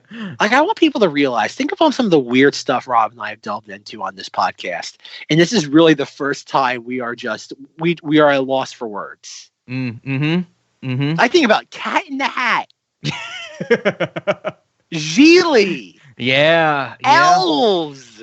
Oh yeah, jeez. Who would have thought it would take mortal engines to break us? A book from the early 2000s gets made into a movie 17 years later, and it is incomprehensible. Oh my God. Because even like like I said, I gave up watching the behind the scenes features because they had the stupid little like faux infomercial. Then they had like 4 mini features on like the actors and the roles they were playing. They have Hester Shaw, Guy McFace, Fang, and Daddy Terminator. Okay. And we get to the actress that plays Hester Shaw, and they're like, oh, like we really cast Hester Shaw late into like pre-production. Like we literally cast her like right before we started shooting. And we got like the director says that when Hira Hilmar, she didn't even come in. They got like a Skype interview with her. And it's as soon as we saw her, we knew she was perfect for Hester Shaw. And I'm like, that's how you cast your lead actress for your $150 million film, through a Skype interview? Jeez. If you want to get an interview at McDonald's, you have to jump through more hoops. Yeah. That's insane. I don't get it. Like, I genuinely don't get it. I'm assuming they cast Guy McFace as hey, he was in the first Mortal Instruments, right? Let's get him back for this. And they're like, no, this is not the same movie, but sure. I guess I should say that after the thing about Hester Shaw, my brain just turned off. I'm like, I don't care. Like, it was playing on the television. My eyes were looking at said television while it played. Much like the scene in Dr. Sleep. Anything could have happened at that moment in my life, and I have zero memory of it. Fair. So I'm guessing you tuned out, or maybe you turned it off. Tuned out or turned off. Tune off, turn off, switch off, whatever it is. Just tune in, turn off, drop out, drop in, switch off, switch on, and explode. When they get to the person who plays Anna Fang, go by the name Ji Hae. I did not know this until I researched for this recording. She's a musician. She's been in like one thing before this. As an actor, I mean. She's a legit musician, and they cast her for one of the main supporting roles. That's ridiculous. One of the main roles, if this movie had done well, if this movie got sequels, Anna Fang is in the other books. She comes back as a Terminator, as it turns out, but she's in the other books. That's crazy to me. They cast unknown pieces of cardboard who didn't cut the Matrix. Yeah. I guess you should point out that Hira Hilmar, Hester Shaw, after this only has 2 more acting credits. And I would imagine she would probably was signed for both of them after before this was released. Yeah. I would assume so. Oh God. Yeah. Hester So I know at one point, when they interview the actress for Anna Fang, she does kind of the generic thing. She's a badass, tough woman, just me. And I'm like, yeah. You along with everybody else in Hollywood. Mm-hmm. And then we get to, which I didn't even know this until this featurette, that bad guy from Avatar is Daddy Terminator. Yeah, Stephen Lang. I could not tell until I looked it up as well. Because in his featurette that lasts about like 5 minutes, they talk about how he got so committed to this role to the point where like he read the book so many times. They're interviewing the author of the series, and he's like, he knows more about this character than I do. No, that's always what you want to hear, right? And yeah, I know, right? And the best part is that they show a lot of behind the scenes footage of Stephen Lang with all the like the giant like gray pajamas, yeah, in the motion tracking suit. And on the motion tracking suit, I love how they have a little, like, just in case on set anybody was confused to who he was playing, it says what Strike S Lang. Giant bold like name patch across his chest, just in case they got confused on set that he was playing any of the other characters that can blend in with each other. The most unique character in the film, they felt to highlight.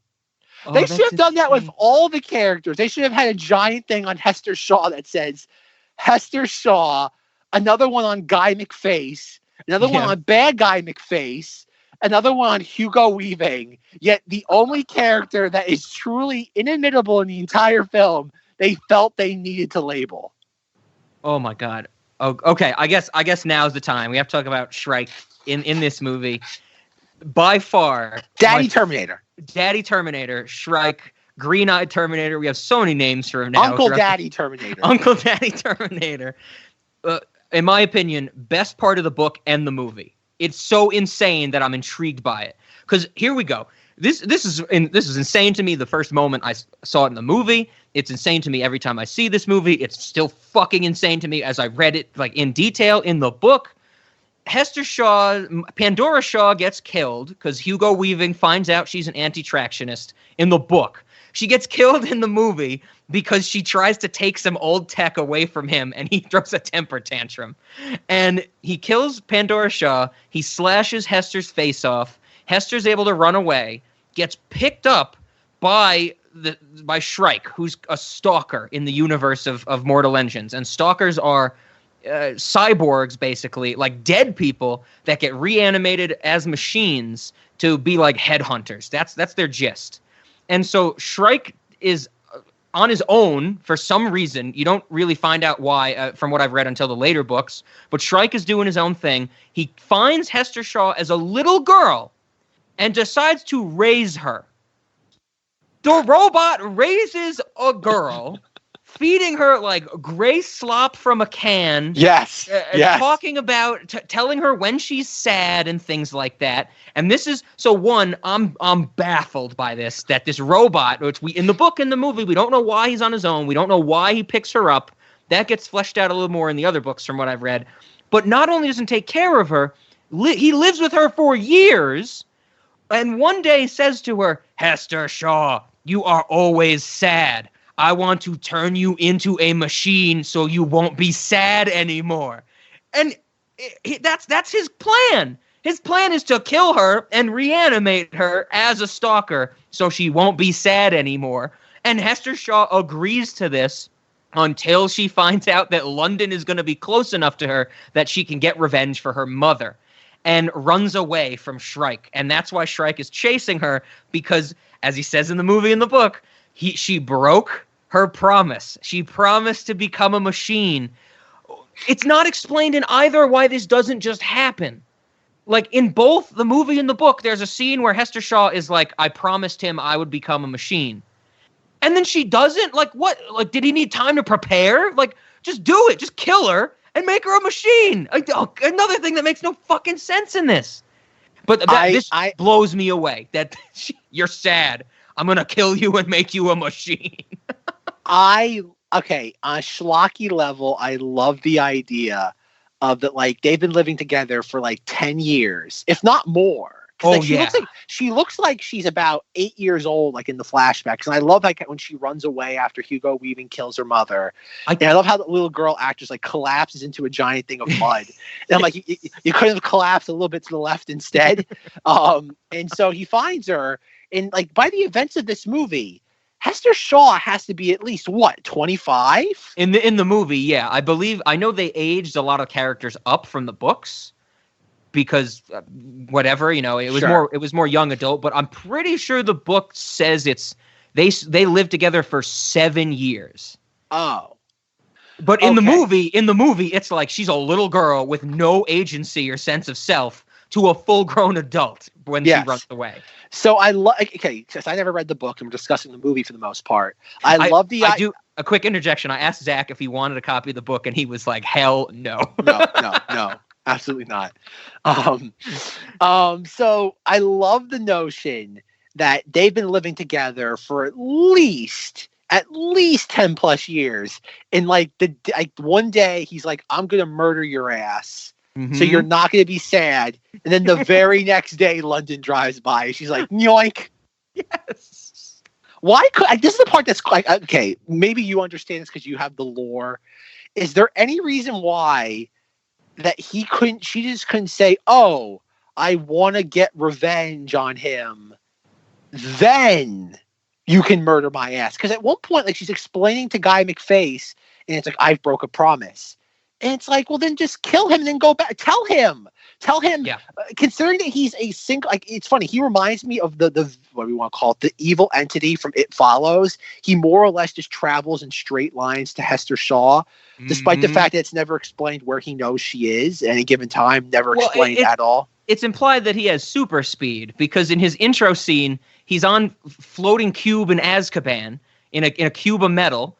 Hugo Weaving, as the head of London, apparently doesn't have power to release a prisoner, so he blows up the prison. The prison is like 1,000 nautical miles into the sea. You see it crash, and he's instantly at the shore in the same shot. So I just took in the movie. So okay. I take that to mean he has super speed. And he also knows where Hester Shaw is at all times, which is also not explained in either. It is. So it's not explained. That was one of my problems with the book, which I was hoping it would explain. It doesn't explain why she's just like, hey, I got to go do this, and then I'll come back. It does get into it a little bit because, like I said before, Shrike is not in prison in the book. He's in London, and like the London government, the engineers are trying to use him to make more stalkers. But he is captured, and the reason he's captured by London is because he's looking for Hester Shaw. So this is all before... It makes no sense. You're right. She should have just been like, hey, I want to be a machine. I don't want to be sad anymore. But let me kill this dude. You could possibly help me, Uncle Daddy Terminator. But no, I'm just going to run away for no reason. That was another thing I had. I'm like, it's like, why can't you just tell him, like, BRB, like, we'll do this, I promise. Then the second thing is, why not invite him along? He seems like he'd be thrilled on a murder quest. That seems to be his cup of tea. And then C, why not become the murder bot, then go after him? Because they show because she says at one point in the movie that Uncle Daddy Terminator still like remembers his family. So clearly that even when you do this, you still have memories. Yeah, there's twinges of humanity. Yep.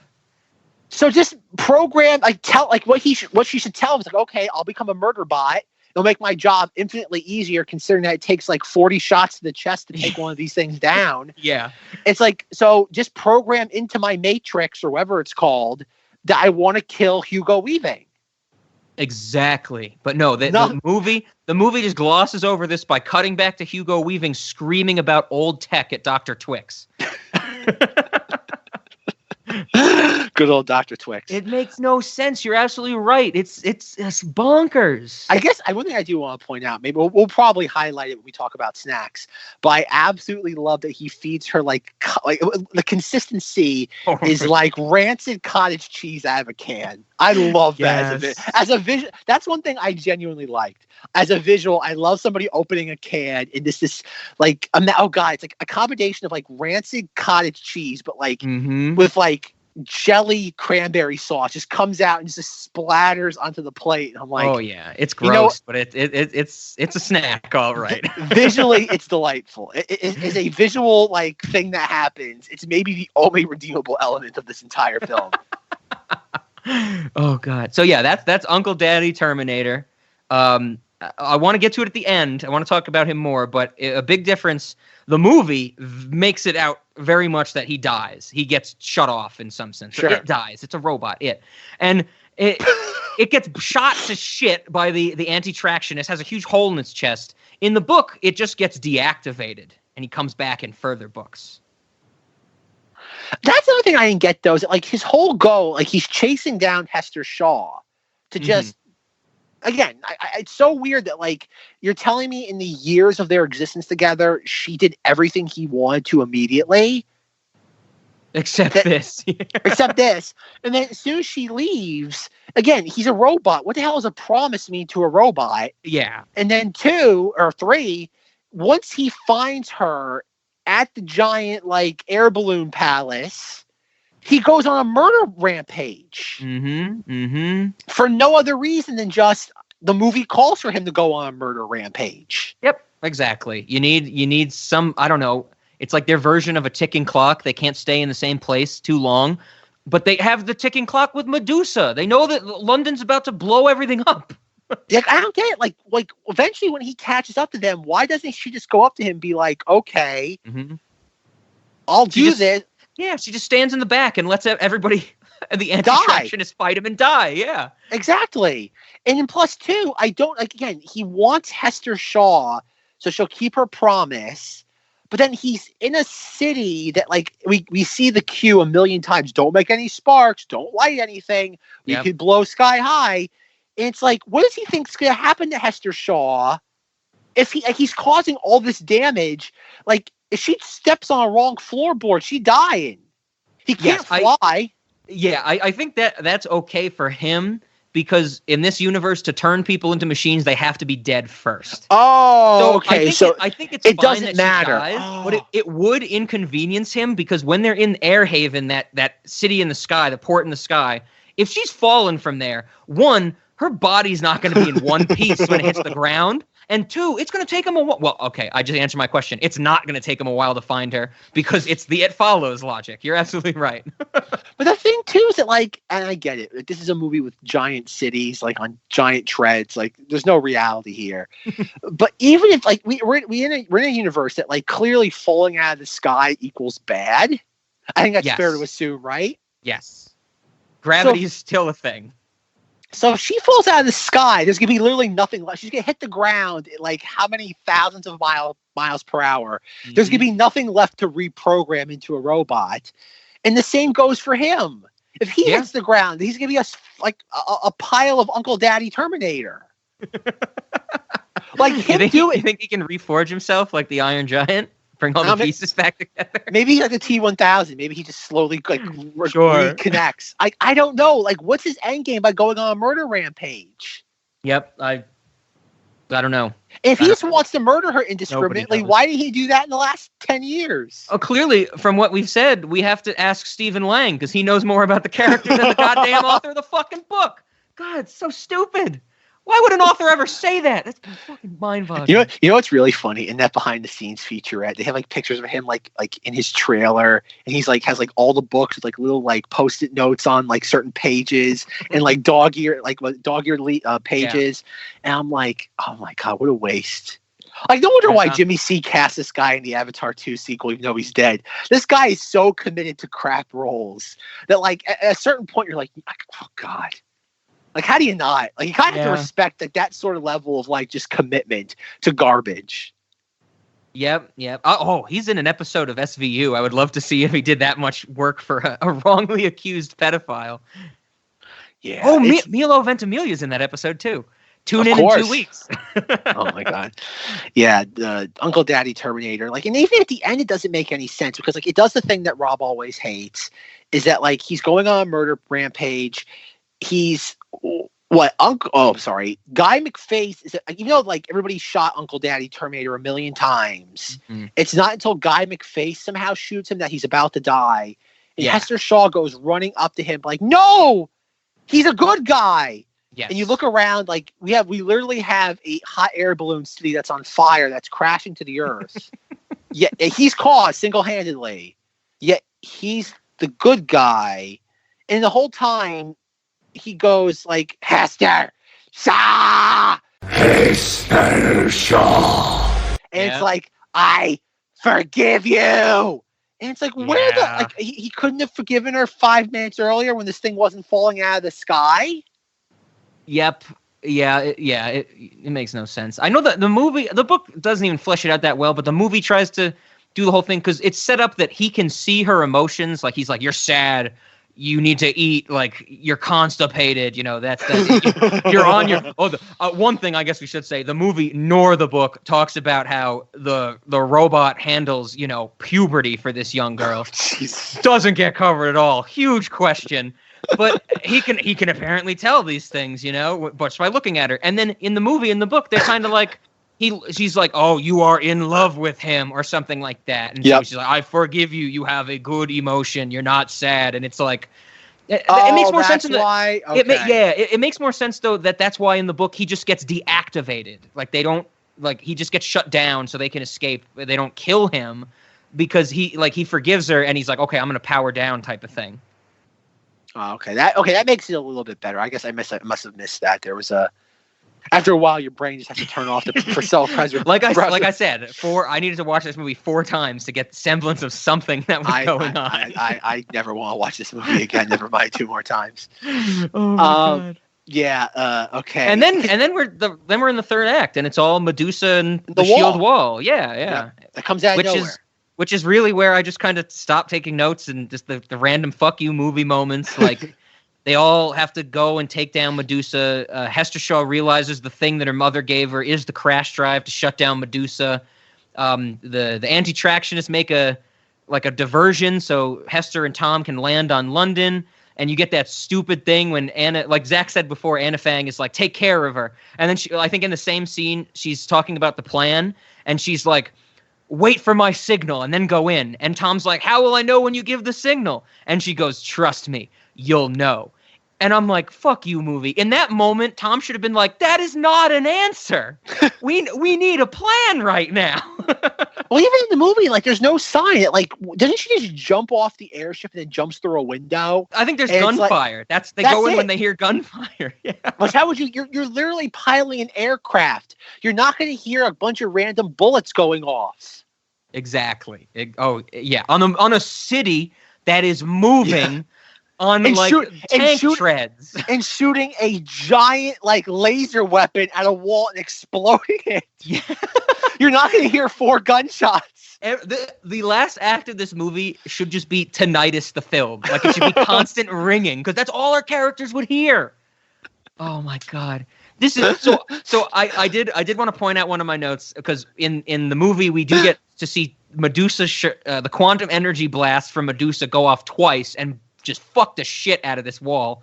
And when I was watching this, I took the note. I was like, oh, I dig the look of the quantum energy blasts. And then I immediately was like, that's only because it's identical to the Dr. Manhattan explosion at the end of Watchmen. Oh, yeah. Yeah, it's like the laser hits, it causes a big shockwave zooms in and then blows stuff up. It's exactly the same thing from Zack Snyder's Watchmen, just purple instead of blue. Yep.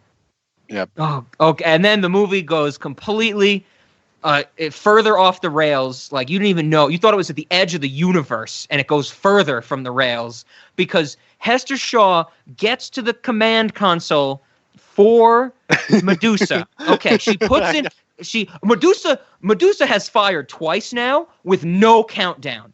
3rd time, it needs a countdown because the movie needs suspense. fuck you. And we see her at the command console. Anna Fang is holding off Hugo Weaving, and she puts in the crash drive, and you see her start typing things.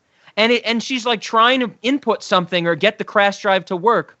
And that's like the suspense. We see almost 20 seconds in a few different shots of her typing things into this command console.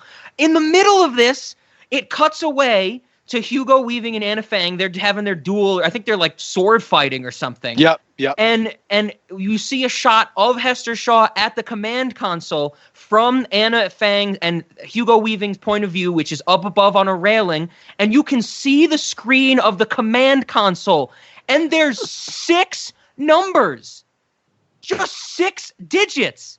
Does it take her 20 seconds to type in 6 numbers? Like, well, I understand she was raised by a fucking Terminator, but how do you not type in 6 numbers? You could do that by just noticing and remembering shapes. You don't even know that a 6 is a 6. You look at the screen, you look at the keyboard, and they match up.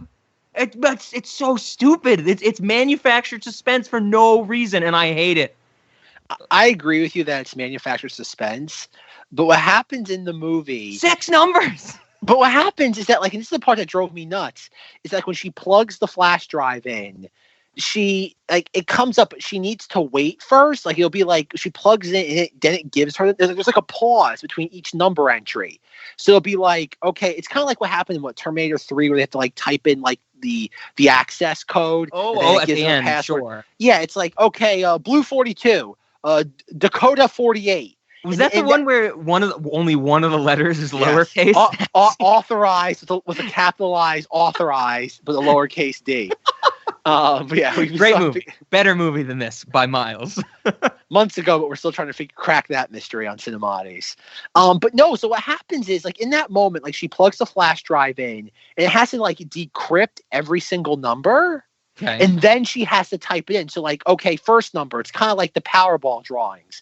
It takes like 30 seconds for the little ping pong ball to float out of the machine, go up into the socket. And it does that. She's like, okay, 38. Or she's like, 7. Hit 7. Then she's like, come on. And it's but isn't she constantly hitting keys though? I think that's what she has to, like, push different keys to unlock different numbers. Okay, that's a better explanation. How does she know how to do that? It does. No, it's not explained.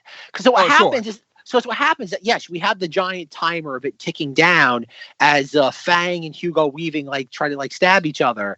And while this happens, it's like, okay, there's 6 numbers. The first number takes her, like, 15 seconds. Second number takes her, like, 30 seconds. Yes. Third number takes her, like, a minute. Fourth number takes her, like, another minute. And then, like, we're down to the last 20 seconds. And, like, oh, crap, at this rate, they're dead. And then, like, out of nowhere, she gets the last numbers, like, 1, 2. Like, immediately, like, within a second. And it's like, wait. So we went through this entire process of establishing that every single number takes longer and longer to, like, decrypt until we get to the final 2 when the clock's almost at 0. Then we rush it. And I can't tell if that's a production issue or if that was an editing issue. Oh, fair. I can't stand it either way. It's horrible. No, it's horrible. Yes. And then at that point, once they deactivate Medusa, I'm like, oh, the movie, it's what? Fang gets impaled or something. Yeah, she gets stabbed, and then she's, like, thrown off the railing, and she falls into the fog as everything's blowing up. Yeah. Yeah, and she's like, I was 2 days away from retirement. And so... then Hugo Weaving gets on his ship. Okay. Yes. And I forgot about that. Anna Fang's ship, as we said, is called the Jenny Hanover, and it's only said once in the movie. It's never said in the movie, but Hugo Weaving's ship is named the 13th elevator. Not even the 13th floor elevator, just the 13th elevator. I can only imagine there's a fleet of ships called the elevators, and he has the 13th one. The first through 12th are all in the shop that weekend. Oh my God. But I guess we should point out, too, that while this is all going on, that Gal McFace, Hugo Weaving's daughter, is with like, what, the engineer dude, Engineer McFace. Bevis, yes.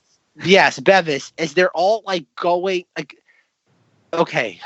We didn't even explain this part of the movie. Oh God, Rob, It's not in the movie at all. We have to talk. Oh, I don't want to talk. What, the subplot of them getting back to St. Paul's Cathedral, or how Catherine has the same ability as Shrike to just find one engineer in the bottom level of London instantly. Oh my God. Okay. I'm gonna try to do this as fast as possible. So earlier in the film, Guy McFace is showing blonde McWoman that he's been hiding high-tech weaponry, like inadvertently from Hugo Weaving. And then out of nowhere, we see that bad Guy McFace sees that he's doing this. And then at one point, bad Guy McFace goes to Hugo Weaving's like, hey, I want a promotion. I can show you where you can find the missing key to get Medusa to work. So they ransack Guy McFace's little hidden treasure trove of weaponry. Well, there is a great line in there when bad Guy McFace goes to Hugo Weaving and he's like, I'm a friend of your daughter's, and he goes, no, you're not. And I'm like, oh, okay. I don't know why we needed that established. All right, movie, you have two things. You have the spoiled ricotta cheese in the can, and you have that line. You got two things going for you. I'm sure you know who I am. No, I don't. Herbert Miliphant. Your daughter's a very good friend of mine. No, she's not. Yes. And then we have that. So we have all the weaponry. But then we have Woman McFace and Engineer McGuy, and they have the curator of the museum's whatever. Oh God, he has another line. He says whatever's happening in there God has no role in it. Mm-hmm. And I'm like, God damn this movie. God damn this movie, thinking it's clever. Good old Chudley Pomeroy. His first name is Chudley. Chudley. What the hell is that? Oh my God. All right. So we have it's a Willy Wonka name, isn't that like I feel like in the first draft of Charlie and the Chocolate Factory or Willy Wonka, whatever the Roald Dahl book is actually called, it was before it was Augustus Gloop, it was Chudley Pomeroy.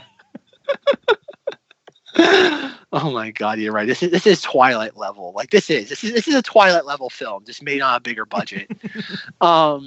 So they go all the way to the cathedral, and then they see what Hugo Weaving's doing, and then Woman McFace is like, he's not my father anymore because of how evil he is. Mm-hmm. And then they go all the way back to the museum. Then she goes, I can't stand by and let this happen. So she goes all the way back. A lot of stairs, a lot of cardio she's getting. Yes. Then she chews out Hugo Weaving, and he's like, ah. And then she inexplicably goes to the control room of London, and I guess Hugo Weaving was predicted this. Yes. So he has his firing squad murder everybody in the control room and jam the engines. Yeah. And jam the engines because they have clearly an old-timey steamship, whatever it's called, where it's full steam ahead, full stop. Yeah, the lever thing. Yeah. Yes. And so we have that, and the whole time out of nowhere, Gal McFace gets in contact with Guy McFace. And while all this is happening, Engineer McFace just disappears from the film. Oh, yeah. Bevis is just gone until the very end when we see him coming out of the wreckage of London. And so Guy McFace tells Gal McFace, who's at the helm, turn off London. No, it's going full steam ahead. We are destroying. I think Hugo Weaving says at one point, we are destroying that wall one way or another. Yeah, because he wants to break through and eat all those cities in there. Yep. Yes, despite the fact he'll destroy London in the process. But hungry cities. We need a board game adaptation of this. Hungry Cities, Immortal Engines board game. So we have that. So she goes. I forget how they figure out how to destroy the city. But they figure out, if we open the city up, Guy McFace can fly the ship into the city's core, much like Star Wars Episode 1, The Phantom Menace, and destroy it from the inside. It's blowing up from the inside. None of our ships have hit it. There's one of ours coming out of the main hold. And Guy McFace comes out, woohoo! And we have that as this thing blows up from the inside. Despite the fact that it's never explained how any of them know this will work. Because Tom is not an engineer; he's a historian, Catherine is a historian. She's the daughter of the lead historian. And the ship he's flying, the Jenny Hanover, he's only known for 1 day, probably less. But hey, it's going to work. Folks, when in doubt, just fly your giant flying contraption inside a giant mechanism to shoot. Nothing bad can happen. Yes, and while this is happening, Hester Shaw and Hugo Weaving are having their showdown on top of his ship. Yes. Where the movie reveals that Hugo Weaving is her father. Yes. Which unless you were born like brain dead, you saw coming from the very first flashback. Yep. Here's something that might blow you away. There is no mention of this in the book. Oh, really? It is not revealed until a sequel that he is her father. So it is in the books, but I was waiting for it in Mortal Engines, the first book, and it never happens. Does Hugo Weaving die in the first book? Yes, he dies because in the book, London explodes. Oh. Like London in its entirety gets destroyed, which does not happen in this book. It just becomes stationary. Oh, geez, we can't have that. Yeah, so he does die in the book, yes. And then something else, another person who dies in the book, Catherine dies as well because Hugo Weaving stabs her. Oh, okay. Yeah. Oh, yeah, definitely. What does she do in this? Does she just walk up to the giant wall city and like, hey, what's up? Trick or treat. She's like, I survived somehow. Yeah, she dies in the book, and she's actually like a huge part of the book. I was talking before about like the guilds and stuff. Like there's an entire subplot, like the whole way that Medusa and that Hugo Weaving has access to it is revealed is through Catherine like doing the investigation all throughout London and going to all the different guilds with Bevis. And then they're just like, oh, the movie people, the adapters are just like, 3 scenes. That's enough, right? Yeah. Yeah. And what even happens to bad guy McFace? What happens to him in the movie? In the movie, he lives. We see him getting off stationary London with Bevis and Chudley Pomeroy at the end. Oh, okay. After a while, when you have more than two of them in the same scene together, it's like it's the same person. Yeah, and they're like helping an old man that we've never seen anywhere else in the movie also, and it makes no sense. Here's my question. So also another difference between the book and the movie. In the movie, as we talked about, Medusa and London get 2 shots off on the wall. Never happens in the book. Catherine's able to divert London before they shoot the wall at all, which works. I like that because in the movie, I'm like, there's a giant hole in the wall. London's not the only traction city. What's stopping all these small traction cities from just going in there and fucking shit up now? Right? Rob, there can't be another city. No, I'm not going to allow it. No more cities. There's a few cities that they go to in the book that are completely cut from the movie. There's a whole pirate town that they go to in the book that it's called something ridiculous like Pirate Town or like it's Pirate Town with some extra vowels or something. Because even that like final battle sequence, like showdown between Hugo Weaving and Hester Shaw, even that is just like, it's like, can we just end this? Yeah. I was like, come on. This movie's a little over 2 hours. Please go faster now. Because like, she doesn't even kill him. She kind of just like, she's like, I forgive you. Right? Or he goes into the bowels. He goes into the bowels of the ship and it just crashes. Yeah, because she's there. He's doing the whole thing where he's like, come on. He's like, give in to your hate. And she drops the knife and she's like, no. I can jump onto this ship with Tom. And then it crashes and he gets crushed by London. Yeah. Oh, God. It's called, the pirate town is called Turnbridge Wheels in the book. Of course it is. And the mayor of Turnbridge Wheels is Chrysler Peavy. Screw this movie. Okay, well, we've been talking a lot about names. And now we're getting more into the difference between the book and the film. Something that I think I almost had an aneurysm when I was reading. Catherine, completely cut from the movie. Catherine Valentine has a pet dog. And it's kind of like, that's the trio. It's her, Bevis, and the dog. Like, that's the little subplot with her and the guilds and stuff. I am not fucking kidding you, Zach. With all the insane names in this movie, this book, this universe, and everything we're talking about, the name of her pet dog is Dog. I almost had an aneurysm when I read it. I remember that. Wasn't that earlier in the film? Like, don't we see the dog very briefly in the movie? I don't know. Recall that at all. I might be hallucinating this, but I could have sworn we see a dog in the beginning of the film. I don't remember. I don't put it. I wouldn't put it past the movie to have a quick like half frame shot of a dog, but I know it's definitely not said that its name is Dog in the film. For some reason, that seems familiar, and I don't know why. Okay. Well, yeah, in the book, her pet dog is like her sidekick with Bevis, and its name is Dog. What the fuck? Philip Reeve, man. What are you doing? What are you doing? Cocaine's a hell of a drug. Oh, jeez. Yeah, it's insane. But everything, all's well that ends well. I mean, everybody seems happy, even though the goddamn wall's blown open.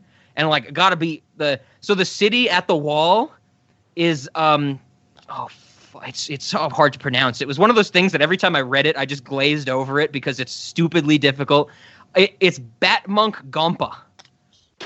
That's the name of the city that they go to and like try to tell the dude where he's like, hey, this London's going to attack you. And the dude's like, oh, we don't think it's going to happen.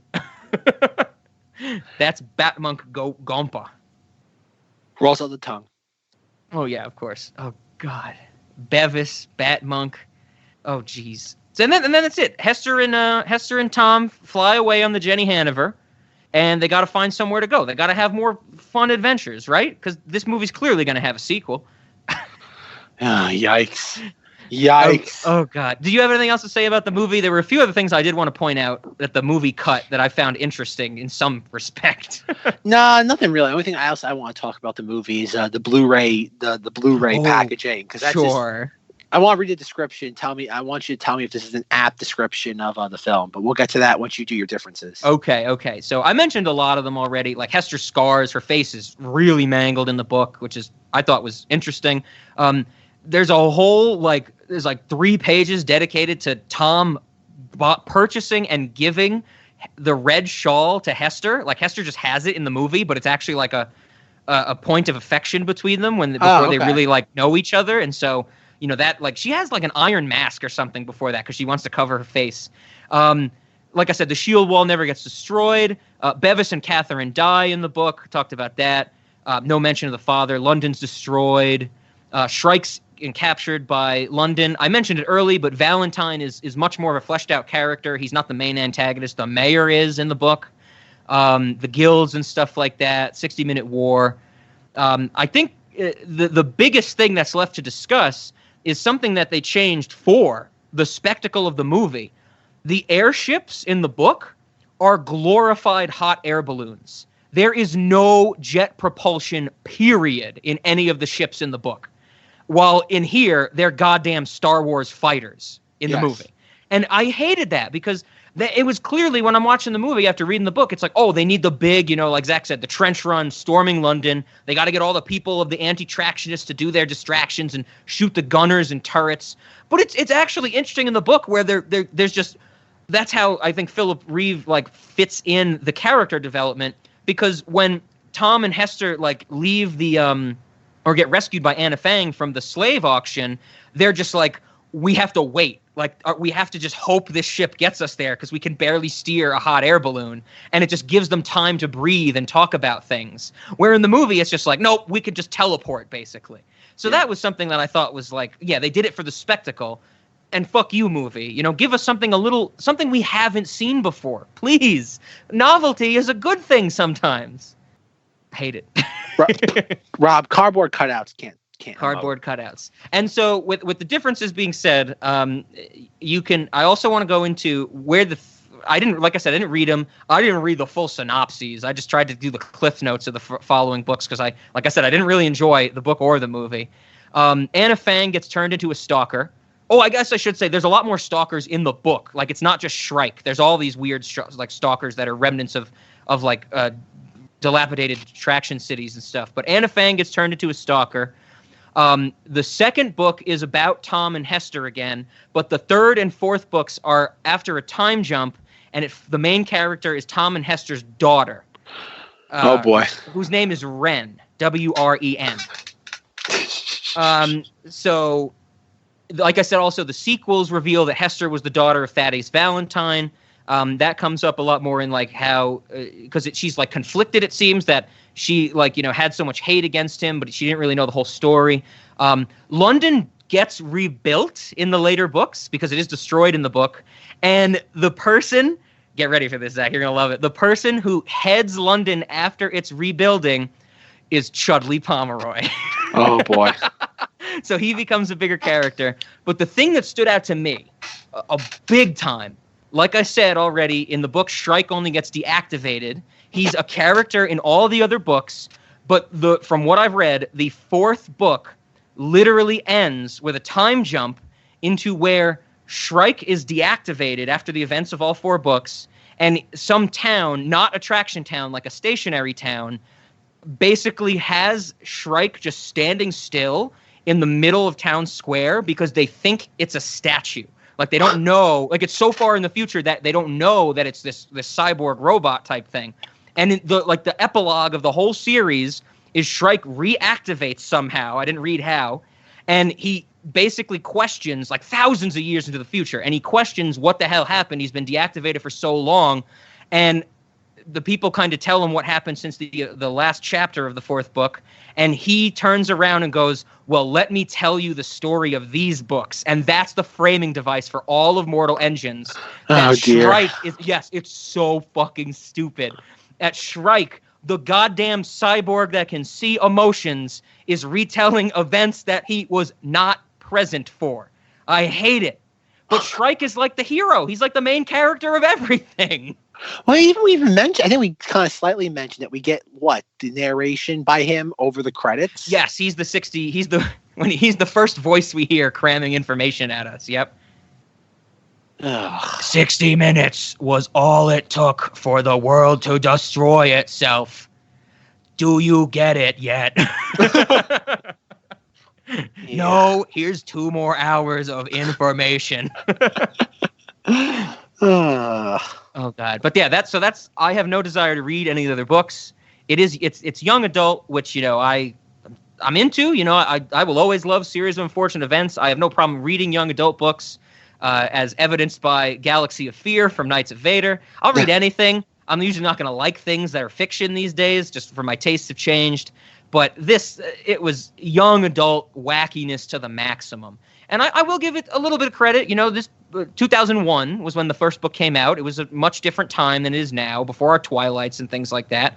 But it was real easy to read. It didn't make sense. It was a big kind of like, here's just jargon and stuff, get introduced to this world. And I would consider it's what young adult authors were banking in on back in those times. Because how I knew about Mortal Engines, or had heard about it, was when I was younger. I read the Edge Chronicles or some of the Edge Chronicles, and that was another kind of very steampunk, floating cities and all this stuff. And I remember at like one of those scholastic book fairs from elementary school, it was like, oh, you like this book, you'd like this book, and that's where Mortal Engines came into play. And it's just like, that's what they were all doing. They were all riding off the high of Harry Potter. Just, hey, pick a universe, throw kids into it, and some kids are going to latch onto something. And it's so cheap to publish and produce young adult novels, especially back then, that it was just a cash grab. And it's like TV shows on weird streaming services you never heard of these days. They just pump them out, and they're like, oh, we get some audience, it's going to make its money back, we're fine. And I just don't like that style. I didn't look into Philip Reeve a lot. I don't really know if he was, into this book a lot. I don't really know him as a writer. But I from what I've read and what I've seen in this movie, it just kind of seems like, hey, throw it at the wall, see if it sticks. And then, hey, maybe in 18 years, they're going to turn it into a movie and I can really rake in the big bucks. Rob, you're telling me they didn't think about certain things when they were making this film? No, I think they thought about nothing. It definitely shows in the final product. I like to imagine that, like, on like subsequent edits of the script and the drafts of the script, just seeing notes in the margins, more Hester Shaw. Like, mean more of the character? No, more people saying her name. I think every character in this movie says her name at least once. Hester Shaw.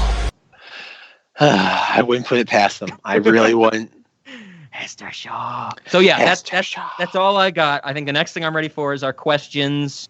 I guess the one thing we didn't talk about that I did want to ask you, Zach, was the reports say this movie lost about $175 million.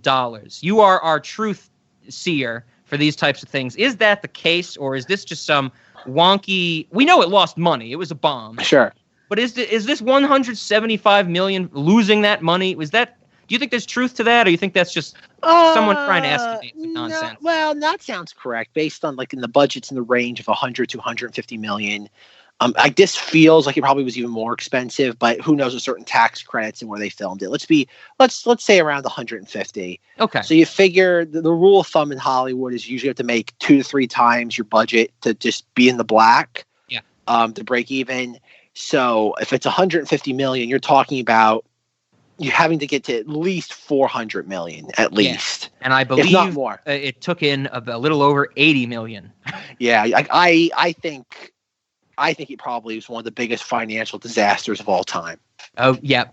And it's really weird because it's kind of like, almost it's something like an inverse of Vanilla Sky, where we were like, how the hell did this crazy movie make so much money? Where this is like, it lost an insane amount of money, and we totally understand why. Oh, yeah. We can see it, and everybody could see it immediately. You know what the weird thing about, I guess Universal also knew they had dud on their hands, because this really got put into the lion's den, because last December when this got released, there was so much big spectacle fare in the holiday season. Oh yeah, it was the first time there wasn't a Star Wars film out in the holiday corridor. So you had Aquaman, Mary Poppins Returns, Bumblebee, Spider-Verse. You had all these huge tentpole movies that were all vying for people's attention, and the only one that really out and out succeeded was Aquaman. Because I think I talked about it. Aquaman's another movie that's genuinely insane, but at least it's weird. Aquaman would make a very interesting double feature with this. This would have been a fun back in December of 2018. You go see Aquaman first, and you see this as a juxtaposition of doing zany, insane right, and then doing it so wrong. Because I remember even telling Rob when I saw Aquaman in December of 2018, it really is it's all this crazy stuff is happening, and it's stupid, but it makes sense. Sure. The climax of that movie is oh god, what's his name? Patrick Wilson on riding an army of sharks fighting the crab people. Oh yeah. And then oh god. Oh my god, I can't think of her name. Original Mary Poppins. Julie Andrews is a giant kraken monster that Aquaman is riding. It's insane. But I've never seen it, but I've heard about it, and Zach's told me, and it seems like it is insane. It's a coherent mess. Okay, where this is an incoherent mess. Yes, because it's again, it's okay, Aquaman. You have it's the same sort of thing. You have all this heavy mythology, and you have to do it all underwater and make it not hokey. Yeah. This at least has the angle of at least steampunk is one of those things that we've never really seen in live action before on a big scale. So you have a novelty factor here that you really think would be not easy to exploit, but at least it's an angle. And they make it so hard for people to get into. Yeah, absolutely. And I guess also I should say some people that I was reading, what did people who liked the book think about the movies? And it seems like that's almost the same thing. People like the book, still like the book, and they're like, what the hell did this movie do? Yeah. I can't imagine reading these books 15 years earlier and then going into this and having JCPenney models be okay, here we go. Yeah, that was one of the things that all the blog posts and forum things and people talking about it I read, they were they messed up Hester's face. Hester is supposed to be disfigured. That's a key point to her character. And it was everybody has to be pretty in this movie. We'll give her a little scrape on the chin in this one, and she just wants revenge. That's her character now. Ooh, one-dimensional. And it's once again, squandered potential. It kind of reminds me, I don't think Rob ever watched it yet, was Ready Player One with the lead actress, and she has because again she's the weird alien in the internet land, and then the main character sees her in real life, and she's don't look at me, I'm hideous. And the actress is gorgeous. All she has is a birthmark the size of a quarter on her cheek, and it's no. Yeah, exactly. No, that's not how reality works. Like a gorgeous woman with a slight like blemish on her face is not going to turn off any man. Mm-hmm. Yeah, they're beauty marks. That's what they're even called these days. It's weird. Okay, one thing I do want to point out is that when this movie came out in December 2018, as Rob knows, I am very big on Regal Rewards. They have like swag and stuff from the movies. They had they had Mortal Engine swag. I'm laughing at what it could be. My mind is racing. One of them is I forget. I only remember two of them. I think there were some more, but the first one was I think they had a pocket watch with like the Mortal Engines logo, which was kind of neat, like a pocket watch. Like, if it's worth it, like, in the sense like if it actually like does what it's supposed to, that's kind of neat. Yeah, it's steampunky element to it, so it fits. Yeah, but the best one was Hester Shaw's scarf. Oh my god! That I can't believe that the hot Halloween costume of last year was not Hester Shaw. That's great. It was. I'm like, I remember seeing that because I know because it's even in the teaser trailer from December of 2017. Her red scarf is like so pronounced. Yeah, it's the like the main thing in the poster is her face with it cut with the red shawl on it. Yeah, it was a huge part of the marketing, and I remember seeing that being like, why are you going to use like your Regal points, which are like, I don't want to say insanely expensive, but still. Where you can go to any department store and just buy a red scarf for like $15. Yeah, I'm even thinking like the one you get from the Regal Rewards, if you machine wash it, it's going to fall apart. I guess I should say that this was years ago, that when John Wick Chapter 2 came out, they had Regal Rewards.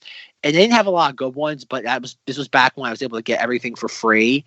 So they had a John Wick Chapter 2 necktie, and what it is it's just a solid black necktie. That's all it is. Is it like clip-on or a real tie? No, it's a real tie. You have to tie it. But the best part of it is that there's a little tag on the inside of it that says John Wick Chapter 2. Mm-hmm. But it was stitched incorrectly, so it's at an angle. So, like, you know, like when you tie a tie and you have the piece that you can stick in the back, like behind the tag, so it stays in one place. Yeah, the loop. You can't even stick it in there because it's so cockeyed how it was stitched. so I can only imagine for the Mortal Engines Hester Shaw scarf that the little like embroidery that says Mortal Engines on it, because clearly it would have to have some piece of the marketing to let you know what it's from, is just as awkwardly placed on the garment. Oh, that's great. That oh my god. Now I want it. I wonder if you'll find it on eBay, the Mortal Engines scarf. Jeez. Yeah, another thing to have on display in the restaurant next to Deadite Orson Welles. Yeah. We'll get to that, Rob. Yes. I guess we should say, as we've really dunked on this movie quite a bit because it is well worth dunking on.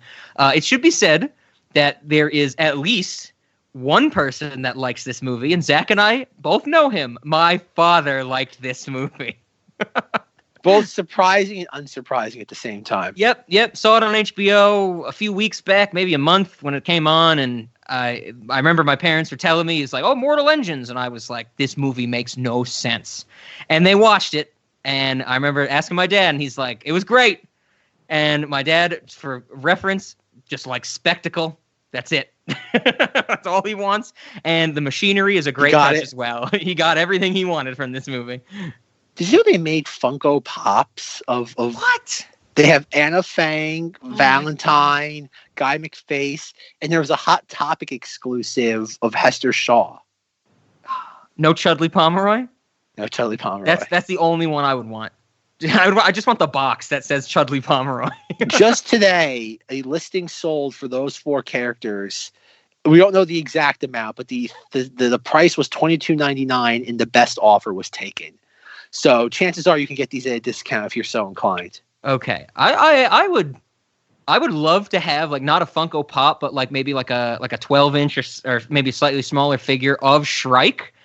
And just have it in like a public place in my apartment or like in an office. So people would be like, I love the Terminator movies. And you have to explain to them that it's not a Terminator every time. You know what the weird thing is? Like, there's not even a Strike Funko Pop, I don't think.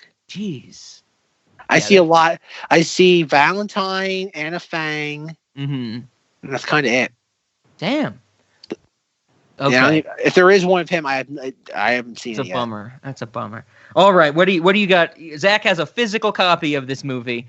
I think, as we talked about off mic for Gigli, what'd you say? It's the anthropological necessity of owning it. It's not because you like it. It's just you need it for completion. I have to admit though, I kind of regret this one though. This is one of those ones where like, do I really need that? Like after watching it, I'm like, It's like the Larry David meme. It's like, or like the GIF where it's like, yeah, sure. It's like, I kind of need it, but do I really? All right. So this is the description on the back of the box. Okay. Tell me if you think this is an apt description from the Mortal Engines. Visionary filmmaker Peter Jackson presents a startling new adventure unlike any you've seen before.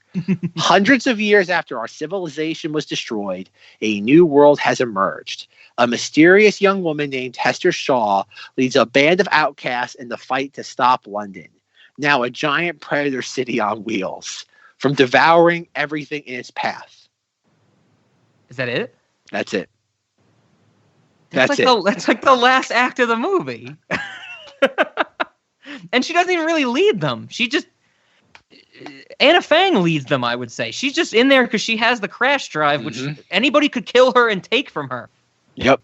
Oh yeah, no good marketing. And the Peter Jackson thing right off the bat, you had me going at a no. It's not very descriptive.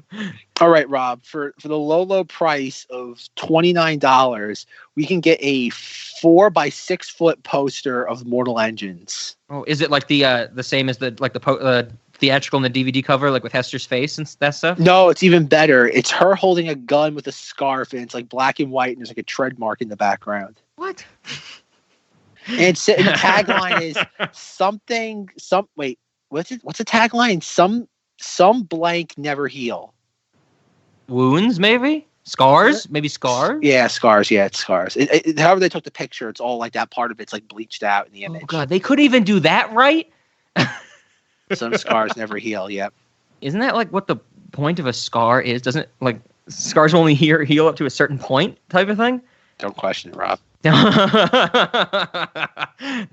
This movie makes no sense. It is incomprehensible. Great way to end the incomprehensible blockbuster series, at least for this one. I'm sure we have plenty more if we ever want to revisit incomprehensible blockbusters. All right, so I'm going through all the sold listings of Mortal Engines because I'm trying to see if that scarf has ever been available on eBay. Sure. So far, the most expensive Mortal Engines item I've been able to find is that the actress that plays Catherine, I guess Leela George D'Onofrio. Yes. Oh, we didn't even mention she's Vincent D'Onofrio's daughter. Okay. It's the most expensive item, and it's a signed picture of her, an 8x10 photo, and it's her wearing a very, very like a see-through cleavage dress. Okay. How much did it go for? $44.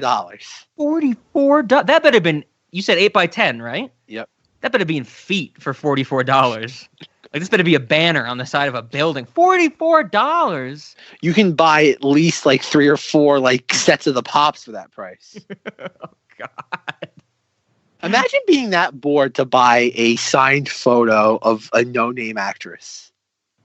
Yeah, I'm just imagining someone buys it and then it's like, okay, I got to get Vincent D'Onofrio to sign this, and maybe he will because it's his daughter. Then it'll be worth something. Correction, the most expensive item now I've seen, 2018 Mortal Engines Anna Fang cosplay movie replica trench coat. The red one? Mm-hmm. Oh God. It's not. Is it even like a prop from The Matrix? No. Who would have worn? No one wore red in The Matrix, right? Oh, they were all like the gang, like Switch and all them. Wasn't it the one woman that the woman in the red dress that Mouse created? True, she was wearing red. Yeah. Okay, maybe they were. I don't know. I don't even know where I'm going anymore at this point. All right, I am running out of Traction City steam. Oh, jeez. But yes, that's it for Mortal Engines, folks. Truly the most incomprehensible of the blockbusters. Oh yeah, absolutely. It's a great way to to finish off this series and to bring us in to episode 100, triple digits. This is totally going to work well for syndication. After this, there'll be no more Cinemoddities. You better enjoy it. All right, are we ready for our questions then? I am ready. Okay. Where do you want to start? Snacks last or first? Let's do snacks last. Okay. All right, Cinemoddity. Of course, it's a Cinemoddity. Late night movie. I have to go no because you'll fall asleep through it. Oh, fair. I totally agree with you on late night. This would be painful for all parties involved. Like, no one's going to understand it. And of course, we talked about late night stuff. People are, going to be on their phones because everybody sucks and you can't get them to watch anything. And I think that phones are not this one. They're going to be like, I have no idea what's going on. I want to do anything else. And it's not even like, a bad movie where we can laugh at certain things. It's like you really have to hate this movie to get some enjoyment, like to have this type of conversation from it. It's not going to work out well for a late night movie environment. Cinemoddities, though, I think we're going to be split. I'm leaning towards a no, because while yes, this movie is completely incomprehensible, I feel that it's for a reason that we've seen before, or maybe not on Cinemoddities, but it's happened time and time and again. They tried to jam way too much into this movie and failed at it. And to me, I don't think it is incomprehensible, but it's not Cinemoddity status for me. I feel like we're going to see it again in our lifetimes with other book adaptions or adaptions of some kind where they're not going to be able to pull it off and they're going to squander potential. So I'm going to go with no for Cinemoddities. That's fine. I don't care about this movie enough to argue about it. But that's like, this is fine. We can be split. Let it end. Let's keep my powder dry for when it really matters. All you have to say about this, though, is the idea that, like, just how blatantly bland it is. That, like, it just feels like nobody cared. Like, there must have been some point in this where it's just, like, it's just the fact that it's so on the surface, just, like, incomprehensible. Like, we talk about other movies. Like, think of all the other movies we talked about this month. Mm-hmm. It's the idea that, like, even Gigli is probably one of the strangest films ever made. And yet, it makes sense. It feels like people tried. Like, as much as a meathead that Ben Affleck plays in it, and J-Lo is just being sexy because that's what she was at the time, it makes sense. It feels like everybody's at least trying. Okay. This is a movie that feels like nobody's trying. And that's the strange... Like, usually in most, like... it's like any, like, blockbuster film, you feel bad, like, hoping for something like that to fail because so many people, like, I think of the thousands of people that work trying to bring this movie to life. But there are people, like, there's so many behind the scenes people that you feel bad for. Sure. And yet with something like this, there's, like, no, like, I guess every incomprehensible blockbuster we've talked about in this series, and even the failed blockbusters from last year, every one of them has some, like, redeemable element to them. Yeah. This doesn't have anything. Like, there's nothing of substance here. That's the problem. It's so hollow. Like, I think I said it earlier in this episode. Like, this is my bread and butter, a $200 million, and I know the budget's less than that, but still, it's a 9-figure budget disaster. And it's like, Yeah, like we quoted from Tim Roby, mechanical, soulless, dystopian theme park ride to nowhere. Yep, it's vacuous. Yeah, and that's the problem. Like, even like Charlie's Angels Full Throttle, incomprehensible, but at least it's a romp. This is just miserable. It's like, imagine like doing a bump of cocaine. You're like, this is a bad high. It's like, imagine. It's like someone's like, oh man, you want some of my Coke? Sure. And it's as if somebody mashed up a bunch of Ambien. And it's like, this isn't fun. This isn't what I want to do on my weekend. Yeah, fair point. It's kind of like, I know we talked about it in Nights of Air, but we didn't really talk about it on here. It's like Cats. It's the worst kind of Cinemoddy. It's bizarre, but it's boring. Mm-hmm. And I think that maybe again, It does belong here because just how over the top goofy it is at times. Just what it decides to do. Again, Hugo Weaving, The Wall, Hester, Shaw, Uncle Daddy, Terminator. It has all these weird elements, yet they're just there. Like, They all just they're there just at face value, and that's it. Yeah, like, it's isn't even a fun movie to laugh at while you're watching. It's only funny like after the fact when someone's like, "Oh," like it's a fun movie to discuss because of how horrible it is, but it's not fun to watch. Yeah, and that's exactly what I was getting at with the late night. Like, you're not going to get anything from anybody while watching this movie. It's going to be painful. Absolutely. I guess I should say that, like, even though I guess it's a cinemoddity, it's a very okay. In the spreadsheet, this is how I want labeled. Okay, it's as unenthusiastic and superficial of a cinemoddity as the movie is itself and what it's trying to get at. Perfect. My recommendation for it being a cinemoddity is with as much effort as the filmmakers put into the source material. I like that. So it's kind of like a weird one where it's like it's not indeterminate, but it's like the zero amount of just oomph. It's like Rob's like, Zack, cinemoddity status, and I'm like, Okay, yeah, that's that. I like that for sure. The absolute bare minimum of recommendation. Yeah. Don't watch this movie. Even if you've read the book and liked the book, I don't think you'll like this movie from me and what I read other people who read the whole series, you know? Remember, folks, the tagline of the poster should have been, not that some scars don't heal. It should have been, think of all the starving children you could have fed. Oh, God. Yep. All right. Snack time? Restaurant? Snack time. We got to work on the restaurant. Okay. I think I have one that might encompass some of yours, but we do get to see some food in this movie. Whether or not you can classify it as food half the time, we don't really know. But so I wanted to draw an inspiration from that, but I want to start with the name. So just like, we have some places like you think of like sandwich shops and diners, maybe they'll have a sandwich or a meal or dish that's named after a person. Like, for some reason, the example that's coming to mind is Curb Your Enthusiasm. There's the Larry David sandwich episode. So there's a sandwich called the Larry David. And, like, they go to this restaurant where it's all, like, there's the Seinfeld and all that stuff. What about we have a dish that's called the Hester Shaw, which is weird gray slop from a can, as Zack described as the whatever it was earlier. So that's, like, kind of the main part of it. As drinks, you have algae tea and dirty groundwater. Because we didn't even mention that Hester Shaw guarantees dysentery when she drinks dirty groundwater. Like, that's a scene. There's a close-up of the camera as she digs a little bit of dirt away with her hand and then drinks muck water. It's disgusting. Like, that's beaver fever you're getting instantly. And then as dessert, you have Twinkies. So it's weird gray slop from a can with dirty groundwater and algae tea and Twinkies for dessert. The Hester Shaw.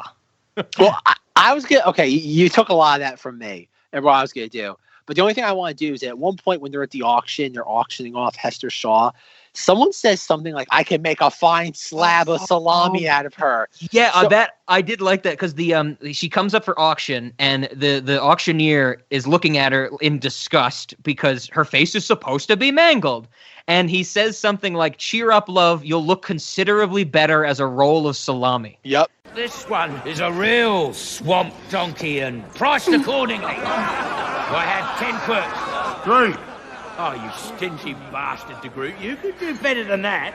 I'm fully aware of the exorbitant margins currently enjoyed by the sausage-making sector. 5 quirks and she's yours. 4 quirks on my left, do I hear 5? Cheer up, love. You look considerably better as a roll of salami. Yep.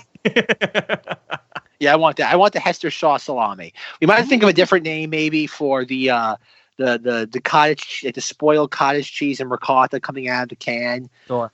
Maybe we can call it like the Strike Delight or something. Some name like that. Okay. But the Hester Shaw, the meat or the main part of the dish would be Hester Shaw salami. Yes. And what we do is we wrap a piece of red fabric around the salami, so you know it's Hester Shaw. See, I love that. I feel like we haven't been hitting the inedible items on our plates at the Cinemoddities restaurant. I feel like you go to any culinary school or watch any cooking show, they're always like, everything on the plate needs to be edible. Fuck that at the Cinemoddities restaurant. We want to wrap some salami in fabric and then cook it.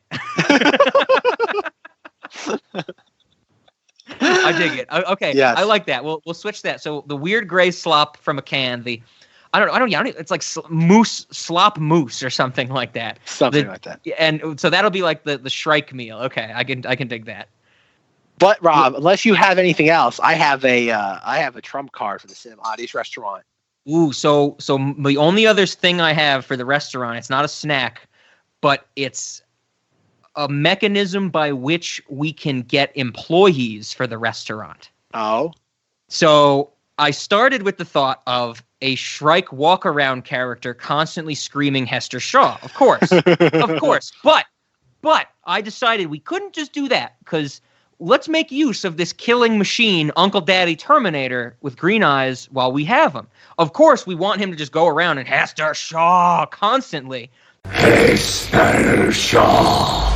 But if he catches you, I think that's what we can discuss. Does he catch customers? Maybe if it's customers who don't exit the restaurant in a timely fashion, we sick them on their table.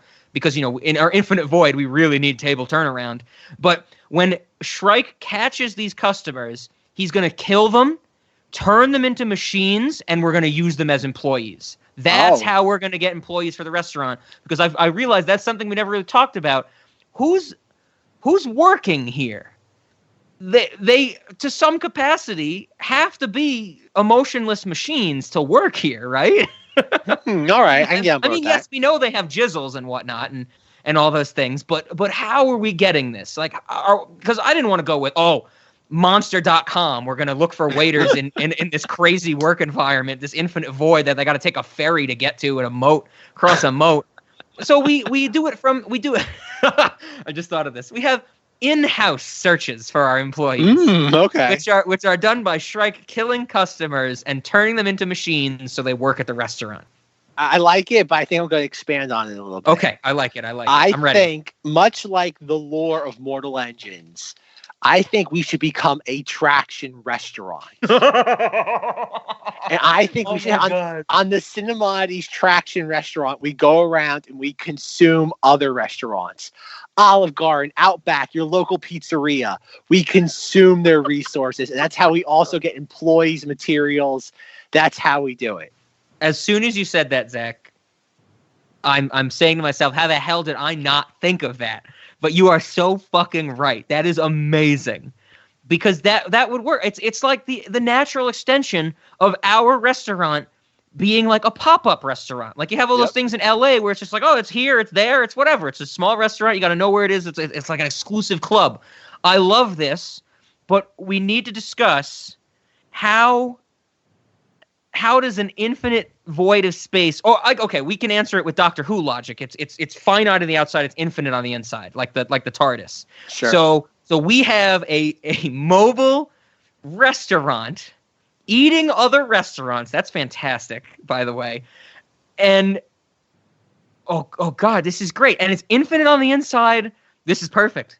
We could have an app that tells people where the restaurant is at any given time, except we make the app go dark when we're about to eat another restaurant so they can't use that against us. This is great. This is fantastic. It's always evolving. The weirdest shit that we talk about that like we hate just helps us expand the restaurant more than the things we love. It's crazy. Yeah. That's perfect. That's perfect. So yeah, I like that. We can, maybe it's going to take us some time to build up like the traction aspect of our restaurant, I would assume, because the restaurant is still a little underground, right? Mars 2112. So we have to lift it up and then put traction on it. But in the meantime, we'll get Shrike in there to kill some people, turn them into stalkers, and use them as employees. Exactly. So the only question I have then is, how do we incorporate the car wash? Is the car wash just going to be like an annex of the restaurant now? I still think that's outside. I think that's still it's still a separate entity, and we just kind of always, whenever we need to do dishes, we just stop near a car wash. Yeah, something like that. We're not always Attraction City. We take breaks. Yeah, of course. We slow down, we stop, we give it a break, because I know that if I was eating in the Cinemoddities restaurant, I wouldn't want to constantly be bumping up and down as we're driving over other restaurants. I'd like to have a little serenity during my meal. As I say this, the serenity is bombarded by the Vox Lux animatronics singing music and the constant remember the Little Shop of Horrors? Feed me, table 37. So it's a constant cacophony of noises in the restaurant, but at least you're not like, getting whiplash or anything, and your food's not sliding everywhere because we're moving around, At least the vibrations are soothing. I love it. I love everything about this, Zach. This is perfect. There we go. Alrighty, Rob. So how are we going to end this week's episode? Not a lot of music to discuss from this film. I was trying to think of that, and that's another thing we didn't even mention. That everything's bland about this movie. The score doesn't do anything for me. No. It's just all kind of bleh. And so I don't know. I was kind of thinking maybe we take the intro, like the narration over the studio logo, and play that in reverse. Maybe we just go back to good old Cinemoddities intro in reverse. Because there's nothing from this nonsense. Oh my lord, folks. We broke Rob. He can't find music to extrapolate from this. Mortal Engines broke Rob. Because I don't want to use any of the music in this. It's all stupid little, nothing. It's like it's everything else in this. It's vacuous. Yep. I don't like it. I don't like it. All right. Well, folks, we'll look forward to not hearing anything at the end of this week's. And maybe that's what we do for 100th episode. Maybe we don't play anything. We just end. It just ends. Or we could throw in the any way you want it. Hey kids, Zack's not wrong. Mortal Engines certainly broke Rob. But when the conversation ended and I regained some semblance of sanity, I realized what music could be used to send off this episode. We already mentioned that the actor portraying Anna Fang is Jihei, a musician, so enjoy some of her music in reverse at the end. Do we want to say we're doing a new series next month? It's probably going to be a highly divisive series. Unexpected Love, movies that either one, not both, well, kind of both in one case, one of us really loves that people are kind of baffled that we love it. And so we're diving into a little more personal stuff, which is always fun. Zach knows I like that when I get to talk about things I like. And no, it's not sketch comedy. Everybody calm down. Or music, or Animal Collective, or... It's real movies, yes. It's real movies, as Zach would call them. It's not Rob esoteric crap. Yeah, but it should be fun. It should be fun, for sure. A lot of stuff to talk about. It's not Mortal Engines, so we'll be able to make some sense of it, I hope. Harass.